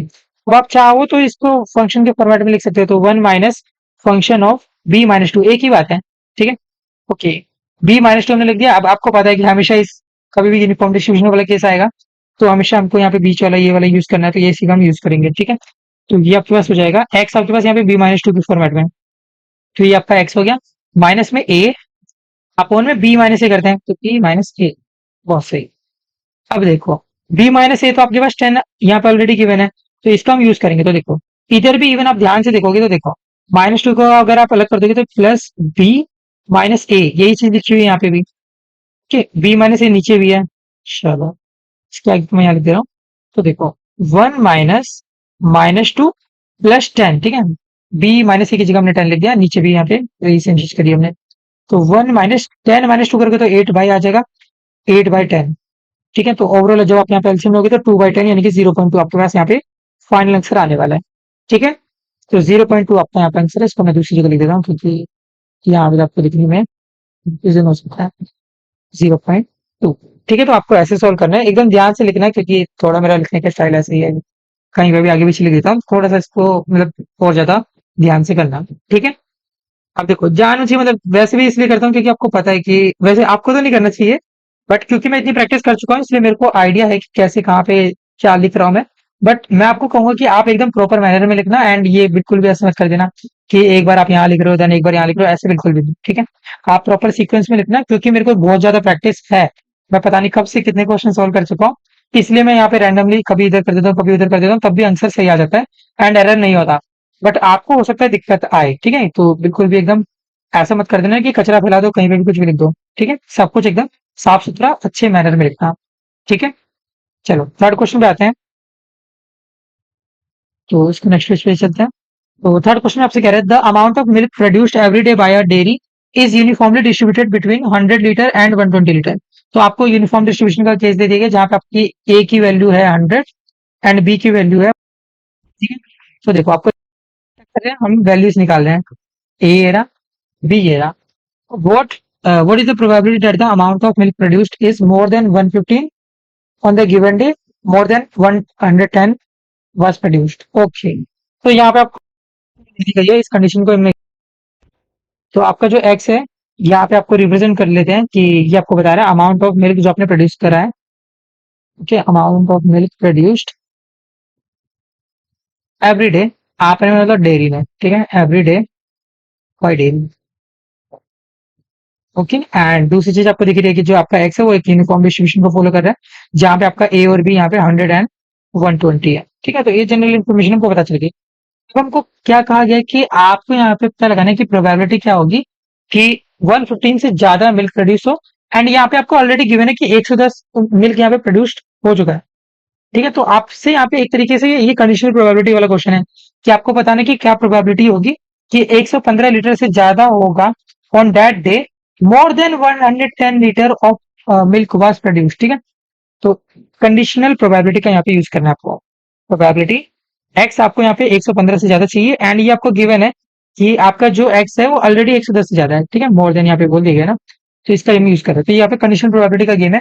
कंडीशनल प्रोबेबिलिटी में मैंने आपको बताया था कि जो भी आपके दोनों कंडीशन लिखी होती है, आप उन दोनों को ऊपर लिख देते हो।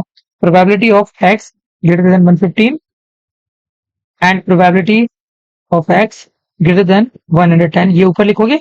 कौन में जो यहाँ पे जो मतलब गिवन कंडीशन रहती है आप उसको लिखो। तो probability of x greater then 110। अब आप एंड का मतलब आप जानते हो कि इंटरसेक्शन होता है, बेसिकली आप ऊपर में दोनों में कॉमन देखेंगे। तो प्रोबेबिलिटी आपको निकालनी की 110 से ज्यादा होनी चाहिए एंड 115 से ज्यादा होनी चाहिए। ओके, तो अगर आप इसमें देखोगे, अगर आप निकालने जाओगे कि इन दोनों में कॉमन पार्ट क्या आएगा, इंटरसेक्शन क्या आएगा, तो वो 115 वाला ही आएगा। ठीक है, जैसे ही लगा लो कि ये देखो ये 110 से मान लो 200 तक का जा रहा है। ठीक है, हमने ऐसे ही रैंडम एक नंबर ले लिया 200, एंड ये आपका 115 से 200 जा रहा है। अगर आपको कोई कहेगा कि इन दोनों में कॉमन पार्ट निकालो, तो कॉमन पार्ट आपका यही वाला हिस्सा आएगा। ठीक है, तो इसका मतलब आपका ये जो ये एक्स ग्रेटर देन 115 है, ये आपका इंटरसेक्शन वाला हिस्सा आ रहा है, एंड इसी को हमें यहाँ पे सिलेक्ट करना पड़ेगा। तो ऊपर ये directly P X greater then 115 बन जाएगा, एंड नीचे आपके पास ये पी एक्स ग्रेटर देन 110 तो है ही। ठीक है, आप इसको सोल्व करते हैं तो आपको पता है कि हमको ये एक्स ग्रेटर देन वाली फॉर्मेट हमें पसंद नहीं है, तो इसको कन्वर्ट कर लेंगे 1 minus P X less than और इक्वल टू 115, कौन में 1 minus P X less than और इक्वल टू 110। ओके, चलो इसको नेक्स्ट पेज पे ले चलते हैं, देन फर्दर सॉल्व करते हैं। ओके, चलो अब देखो 1 minus P X less than और इक्वल टू 115 आपके पास है। अब हम यहाँ पे चाहें तो इसको एफ एक्स के फॉर्मेट में कन्वर्ट कर सकते हैं, तो 1 माइनस एफ एक्स 115। ठीक है, ओके, आप मतलब ये स्टेप लिखना जरूरी नहीं है, फंक्शन के फॉर्मेट में हम लिख रहे हैं, जस्ट इन केस हम सारी चीजें अगर सही कर रहे हैं तो ये भी लिख लेते हैं 1 माइनस एफ 110।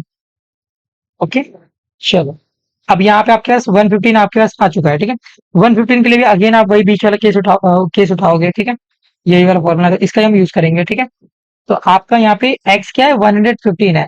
ओके, तो देखो इसको हम यहाँ पे नीचे लिख देते हैं 1 माइनस 1 यानी कि आपका x माइनस आपका यहाँ पे a हो गया, a आपके पास 10 था, सॉरी 100 था, x माइनस a अपॉन में b माइनस है, तो b आपके पास था यहाँ पे 120 माइनस 100। ठीक है, a और b देख लेते हैं एक बार, यही था ना। हाँ, a आपके पास 100 था और b आपके पास 120 था, तो इस तरह हम यहाँ पे यूज कर रहे हैं। ठीक है, चलो और ये ऊपर वाला हो गया, नीचे वाले के लिए देखेंगे तो 110 है, तो 110 माइनस 100 वन में 120 माइनस 100।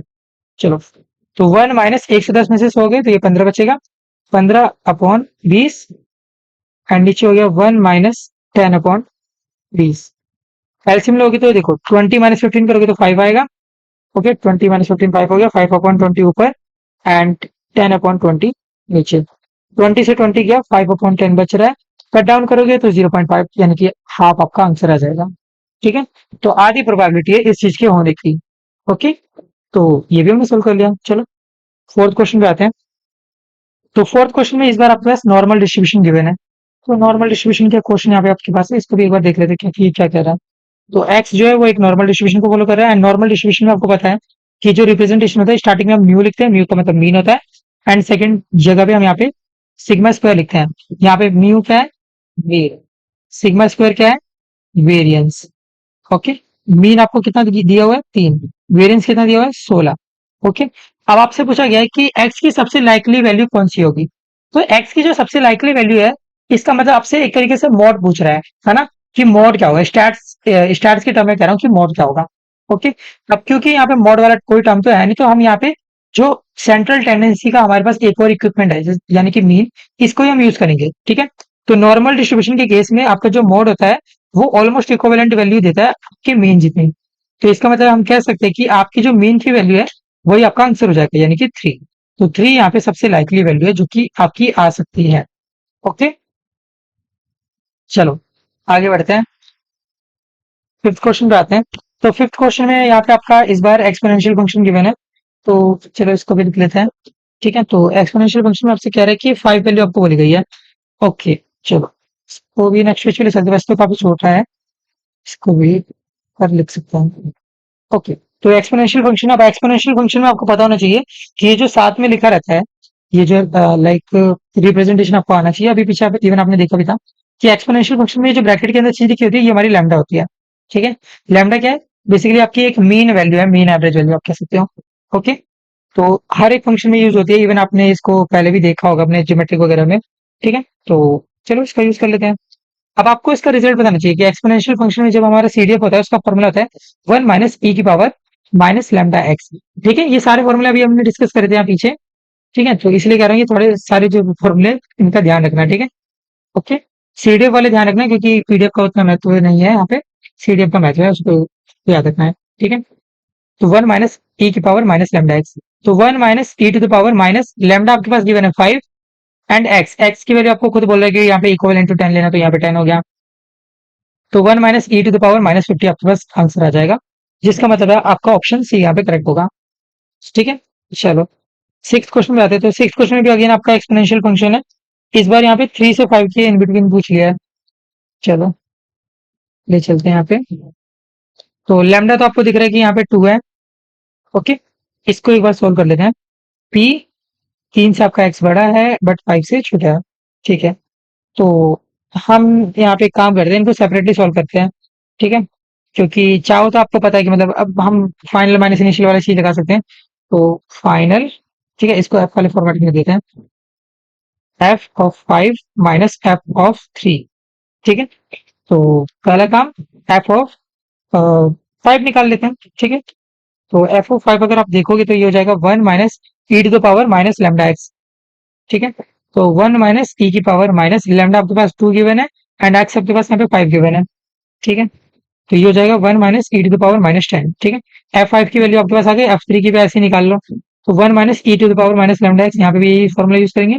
1 माइनस ई की पावर में माइनस लैम्डा की वैल्यू आपके पास यहाँ पे गिवन है 2, एंड एक्स की वैल्यू इस पर्टिकुलर केस में है 3। तो ये हो जाएगा 1 minus E to the power minus 6।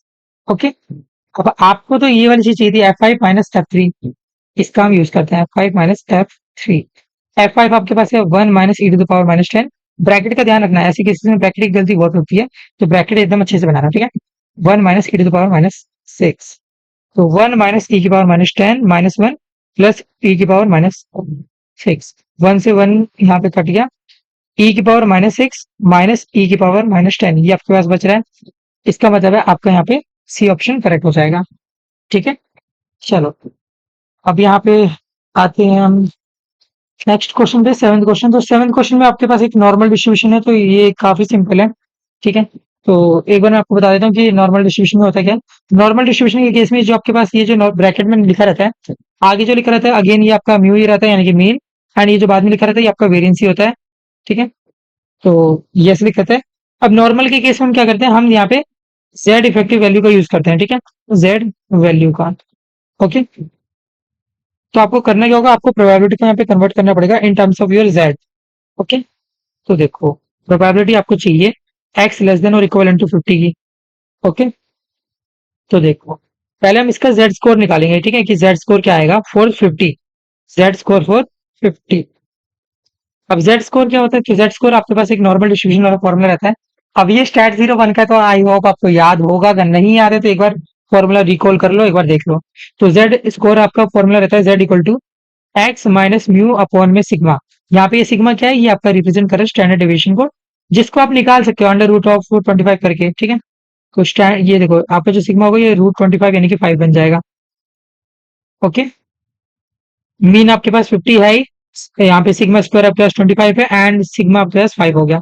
ठीक है, तो आप चाहो तो इसके लिए जेड वैल्यू फाइंड कर सकते हो। तो जेड की वैल्यू हो जाएगी एक्स, एक्स आपके पास गिवन है 50, 50 माइनस म्यू आपके पास गिवन है 50। ओके, 50 माइनस 50 अपॉन में 5। तो ये आपका जो z आ रहा है वो तो जीरो आ जा रहा है, z इक्वल टू जीरो आ गया। ओके फाइन, तो z ही आपका जीरो आ गया। ठीक है, अगर आपका z यहाँ पे जीरो आ रहा है तो जस्ट आप इसको कन्वर्ट कर सकते हो। देखो f x ग्रेटर देन और इक्वल टू 50 करोगे तो आप इसको लिख सकते हो in terms of z। z के टर्म में लिखोगे तो z ग्रेटर देन और इक्वल टू 50 यहाँ पे हो जाएगा जीरो, क्योंकि z स्कोर आपका जीरो आया था। ओके, अब हमें पता है कि ये ग्रेटर देन वाला फॉर्मेट हमें पसंद नहीं है, तो इसको लिख सकते हैं 1 minus P z less than और इक्वल टू जीरो। ठीक है, तो देखो 1 minus probability z less than और इक्वल टू जीरो आपकी होती है हाफ, 0.5। तो 1 में से आधे गए तो ऑब्वियसली आपका आधा ही बचेगा, तो 0.5 आपका फाइनल आंसर आएगा फॉर दिस केस। ओके, तो ऐसे आपको सोल्व करना पड़ता है। ठीक है, प्रोबेबिलिटी z आपके लिए यहाँ पे मतलब जीरो से छोटी है तो ये आपकी 0.5 की आती है, जनरल वैल्यू आपको पता होनी चाहिए। ठीक है, चलो आगे बढ़ते हैं। यहाँ पे 8th क्वेश्चन पे आते हैं, एंड ये क्वेश्चन के साथ ही आपका यहाँ पे सिलेबस भी कंप्लीट हो जाएगा, ये आपका लास्ट क्वेश्चन होने वाला है। ठीक है, तो आपकी जो सारी मेहनत है वो लगभग यहाँ पे कंप्लीट हो जाएगी। इस क्वेश्चन के साथ आपका सारी वीक का कंटेंट कवर हो जाएगा। 5 वीक जो हमने स्टैट्स के करे हैं वो सारे कंप्लीट हो जाएंगे। तो इसको भी एक बार देख लेते हैं। ठीक है, जेड इफेक्टिव वाला ही है तो और अच्छा है आपसे। यहाँ पे जो जेड वाला क्वेश्चन था, जेड स्कोर वाला, ये आपको और ज्यादा क्लैरिटी मिल जाएगी इससे। ठीक है, तो हमको यहाँ पे बोला गया कि आपका जो एक्स है वो एक नॉर्मल डिस्ट्रीब्यूशन को फॉलो कर रहा है। ब्रैकेट के अंदर आपके पास यहाँ पे 50 एंड 100 लिखा हुआ है, तो अगेन वही सेम डेटा है। तो इसका मतलब आपका जो मीन है यानी कि जो म्यू है वो 50 है, जो आपका सिग्मा स्क्वायर है यानी कि जो आपका वेरियंस है वो आपके पास 100 है। अगर आपको सिग्मा चाहिए होगा तो जस्ट आप इसके ऊपर रूट लगा दोगे तो ये 10 हो जाएगा। ठीक है, तो सिग्मा यानी कि आपका जो स्टैंडर्ड डेविएशन है वो आपका 10। अब आपसे कहा जा रहा है कि प्रोबेबिलिटी 45 से बड़ी होनी चाहिए एंड 62 से छोटा होना चाहिए आपका एक्स। आपको इसके लिए बताना है। ठीक है, सीडीएफ आपको डिफाइन करना है, तो क्या वैल्यू आएगी आपको जस्ट ये बताना है। ठीक है, तो आप काम क्या करोगे, सबसे पहले आप काम ये करोगे, आप इन दोनों नंबर के लिए जेड स्कोर निकालोगे। ओके, जैसा भी हमने क्या करा था, हमने 50 के लिए यहाँ पे जेड स्कोर निकाला था ना, तो यहाँ पे क्वेश्चन में से 50 बोला था। ऐसे ही हम यहाँ पे क्या करेंगे, जेड स्कोर निकालेंगे। ठीक है, तो जेड स्कोर फॉर 45। ठीक है, जेड स्कोर का फॉर्मूला क्या रहता है, एक्स माइनस म्यू अपॉन में सिग्मा। ओके, ये फॉर्मूला ही आपको याद रखना है। एक्स आपकी जो वैल्यू है वो यानी कि 45 माइनस म्यू, म्यू आपके पास गिवन है 50 अपॉन में सिग्मा, सिग्मा आपके पास गिवन है 10। तो ये आपका हो जाएगा -5/10। ठीक है, यानी कि आपका पास ये आ जाएगा -0.5 हो जाएगा। फाइन, अब ऐसे ही आप जेड स्कोर निकालोगे फॉर 62। तो z इक्वल टू यहाँ पे आपका हो जाएगा ये 62 माइनस 50 अपॉन में 10। तो ये आपका निकल कर आएगा 1.2। ठीक है, तो आपने क्या करा, यहाँ पे z के टर्म्स में लिख लिया। अब ये जो आपका बेसिकली जो प्रोबेबिलिटी थी, probability of 45 less than x less than 62, आप इसको z के टर्म्स में लिख सकते हो। ठीक है, आप लिख सकते हो इसको प्रोबेबिलिटी ऑफ z के टर्म्स में अगर लिखोगे तो एक z लगा लेते हैं। ठीक है, प्रोबेबिलिटी ऑफ z, यहाँ पे आपके जो वैल्यूज हैं वो चेंज हो जाएंगी, -0.5 और 1.2। ओके, तो ये आपकी हो जाएंगी माइनस, ओके एक सेकेंड, हाँ, माइनस में 0.5। ओके, एंड ये एंड z के अंदर ही ये आपका हो जाएगा 1.2। ओके, अब ये आपका नया प्रोबेबिलिटी बन चुका है। ठीक है, अब तो ये तो सिंपल है। अब आपको दिख रहा है कि यहाँ पे ये आपका क्या है, कायदे से देखोगे तो ये जो जेड जेड लिखा हुआ है ना, ये जस्ट रिप्रेजेंटेशन है, इसको कुछ और मत मान लेना। ठीक है, आप इसको ऐसे लगा लो, छोटा सा जेड ऐसे बगल में लिख लो, ताकि आपको पता चल जाए कि हाँ ये जेड स्कोर्स हैं आपके। अब जेड स्कोर्स हैं यहाँ पे प्रोबेबिलिटीज के टर्म में, आप चाहो तो इसको मतलब कन्वर्ट कर सकते हो unit function form, final minus initial लिख सकते हो। तो देखो फाइनल लिखे हैं तो एफ जेड यानी कि आपका जो फाइनल है फंक्शन है जेड के टर्म में, फाइनल फाइनल यानी कि 1.2 लास्ट वाली value minus initial F Z, ये आपका हो जाएगा माइनस का 0.5। तो ये आपके पास एक फाइनल वैल्यू निकल के आएगी, ये आपका आंसर होगा। तो मैच अगर हम करेंगे तो डी ऑप्शन आपको ये दिख रहा है कि करेक्ट है। ठीक है, तो आपको करना क्या है, आपको अगर नॉर्मल डिस्ट्रीब्यूशन गिवन है, सबसे पहले आपको मीन, स्टैंडर्ड डेविएशन और वेरिएंस को लिख लेना है। देन आपका जो भी प्रोबेबिलिटी में जितना भी वैल्यू गिवन है उसके लिए आप जेड स्कोर फाइंड करोगे। जेड स्कोर फाइंड करने के बाद आप प्रोबेबिलिटी को in terms of Z score लिखोगे। देन उसके बाद आप इसको कन्वर्ट कर सकते हो इन योर फंक्शंस। ओके, तो इस तरीके से आपको इन सारे क्वेश्चंस को सॉल्व करना था। ओके, अगेन मैं कहूंगा कि यहाँ पे जो ये वाले फॉर्मूला है, जो uniform distribution, exponential distribution and ये जो नॉर्मल डिस्ट्रीब्यूशन वाले फंक्शन है, आपको इन तीनों को बहुत अच्छे से पढ़ना है क्योंकि इसमें क्वेश्चंस आते हैं। ओके, इतने कोई हाई फाई क्वेश्चन नहीं आएंगे, ऐसे क्वेश्चन आएंगे जो आप कर सकते हो, बट एक चीज ये है कि आपको प्रैक्टिस लगेगी। ठीक है, तो आपको ये सारे क्वेश्चन आने चाहिए क्योंकि आधे बच्चे तो कंफ्यूज रहते हैं कि भैया ब्रैकेट या फिर ये सिग्मा है, क्या है ये। ठीक है, तो आप प्रैक्टिस करोगे तभी आपको पता चलेगा। ओके, अगर आपको हमारी ये वीडियो पसंद आया है तो आप लाइक शेयर सब्सक्राइब तो कर ही सकते हो। उसके अलावा अगर आप चाहो तो हमारी इस जर्नी में हमारा सपोर्ट कर सकते हो by scanning this QR code, and जो भी अमाउंट ऑफ मनी आपको सही लगती है वो आप डोनेट कर सकते हो। ठीक है, तो आपको जो भी अमाउंट ऑफ मनी सही लगता है वो आप डोनेट करो, क्योंकि जो भी आप मनी आप पे करोगे उसका यूज हम आपके लिए और बेहतर कंटेंट बनाने में करेंगे। ठीक है, तो इसलिए काफी अच्छे से यूज करना, एंड कहीं ना कहीं जितना भी हमारा कंटेंट है ये आप अच्छे से यूज करके अच्छे से पढ़ाई करो, खूब मेहनत करो, कंसिस्टेंट रहो, ताकि आप बहुत अच्छे से यहाँ पे अपने स्टैट्स को कवर कर पाओ। ठीक है, इवन स्टैट्स ही नहीं, आप बाकी सब्जेक्ट को भी कवर कर सकते हो, and IIT Madras BS degree में अपना एक रुतबा बना सकते हो, एक अच्छा स्कोर लाके आप टॉप टीयर पे पहुंच सकते हो। ठीक है, जो एकदम टॉप के स्टूडेंट्स होते हैं, टॉप ग्रेडर्स होते हैं, आप वो बन सकते हो। ठीक है, तो इसलिए अच्छे से पढ़ाई करना, एंड अगर आपको अमाउंट ऑफ मनी डोनेट करना हो तो मतलब वो आप देख सकते हो। ठीक है, एंड यहाँ पे कोई लिमिट नहीं है कि आपको मैं बोल दूं कि हाँ इतना ही पैसा करो। आपका जो भी मनी आपको सही लगता है, जो भी अमाउंट आपको सही लगता है, it can be 50, it can be 500, और it can be anything else. ठीक है, जो भी आपको सही लगता है वो आप प्लीज डोनेट करो। ओके, क्योंकि after all I also have a family to feed. ठीक है, तो इसलिए थोड़ा सा अगर आप कर सकते हो तो प्लीज करना। ओके, बाकी अगर आपने हमारी मैथमेटिक्स 02 की सीरीज नहीं देखी है तो आप उसको भी जाके चेकआउट कर सकते हो। इसके अलावा हमने स्टैट 01, मैथमेटिक्स 01 के लिए मॉड्यूल वाइज सीरीज, इंग्लिश के लिए वीकली समरीज, एंड इंग्लिश 02 के लिए भी हमने समरी बनाई हुई है। ठीक है, तो आप इन सब सारे वीडियोस को जाके चेकआउट कर सकते हो अगर आप में से लाइक इनमें से कोई सा भी सब्जेक्ट सब्जेक्ट आपके पास है तो। ठीक है, बाकी आई होप आपको इस वीडियो में मजा आएगा, सारी चीज अच्छे से समझ आई होंगी, एंड किसी भी चीज में कोई भी डाउट नहीं होगा। ठीक है, अगर होगा तो कमेंट सेक्शन में आप बेझिझक पूछ सकते हो, मैं आपका जवाब देना पसंद करूंगा। इसके अलावा हमारा एक रुद्रा बैच भी चल रहा है जिसके बारे में आपको पता ही होगा। ठीक है, तो हम मैथ 02 एंड स्टार्ट 02 इस बैच के अंदर पढ़ाते हैं, एंड इस बैच के अंदर आपको कंप्लीट वीक 01 से वीक 04 तक का कंटेंट मिल चुका है, जिसमें अब ये देखो आप कहोगे वीक 01 से वीक 04 तो आप ही भैया अभी हमारे पास कराई है। तो हाँ, ये मतलब ये बैच कंप्लीट हो चुका है, एंड ये क्विज 1 के लिए स्पेसिफिकली बना था। अब इसके अलावा जो आपके अगले वीक आने वाले हैं, जो आपका क्विज 2 आने वाला है, उसके लिए एक रुद्रा 2 बैच आएगा। तो वो मैं पहले से आपको नोटिफाई करके रख रहा हूँ कि सेम अमाउंट पे आपको ये वो वाला बैच भी मिलेगा। तो आप अपना लाइक अमाउंट पहले से अरेंज करके रख सकते हो। ठीक है, क्योंकि जैसे ही अनाउंसमेंट होगा, मुझे पता है पिछली बार काफी बच्चे आए थे। ठीक है, तो एकदम मतलब भीड़ जुट गई थी, तो अब वैसा होगा, तो इसलिए आप भी आ जाना। ठीक है, बिल्कुल भी ऐसा मत करना कि लेट करो, क्योंकि देखो मेरे को भी यहाँ पे लिमिट है कि मैं नहीं चाहता बहुत ज्यादा ही बच्चे को भर लेना। ठीक है, तो इसलिए यहाँ पे ये होगा कि जो भी पहले आएगा मैं उसको लाइक रखूंगा या रख पाऊंगा, तो इसलिए आप कोशिश करना कि जल्द से जल्द यहाँ पे बैच में आ सको, एंड चैनल को नोटिफाई मतलब नोटिफिकेशन बेल जरूर दबा के रखना यूट्यूब चैनल की, सो डैट जैसे ही मैं अनाउंस करूँ वैसे ही आपको पता चल जाए।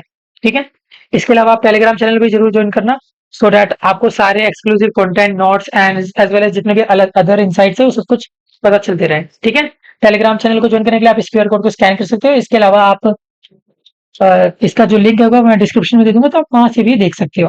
ओके, एंड अगर आपने हमारे यूट्यूब चैनल को सब्सक्राइब नहीं करा तो वो भी कर लेना, क्योंकि ऐसा कंटेंट आपको कहीं देखने को नहीं मिलेगा। एंड मतलब देख सकते हो पूरा यूट्यूब चैनल आप सर्च कर लो, ढूंढ लो। आई बेट की मतलब आईआईटी बीएस के लिए आप एकदम सही जगह पे हो। इवन आप चाहो तो कोई सा भी वीडियो यहाँ पे मेरा ओपन करके देख सकते हो। ठीक है, कोई भी चाहे किसी भी सब्जेक्ट का देख लो, आप उसका कमेंट सेक्शन पढ़ लो। ठीक है, मैं इतना कॉन्फिडेंट हूँ, आप लोगों ने इतना प्यार दिया है ना कि मैं ये मतलब शान से कह सकता हूँ कि आप कोई सा भी वीडियो ओपन करो, आप उसका कमेंट सेक्शन देखो, आपको खुद आइडिया लग जाएगा कि किस लेवल का आपको कंटेंट मिल रहा है। ठीक है, तो यूट्यूब चैनल भी जरूर सब्सक्राइब कर लेना, and all the best for your exams, for your quiz 2। अच्छे से मेहनत करना एंड बहुत अच्छे स्कोर पाना। ठीक है, आपका जो भी स्कोर आएगा वो यहाँ पे आप कमेंट सेक्शन में बताना जरूर। ठीक है, एज वेल एज आप अगले टर्म में कितना टारगेट करना चाहते हो ये भी जरूर बताना। ठीक है, बाकी मिलते हैं नेक्स्ट वीडियो में, जब तक के लिए all the best for your future.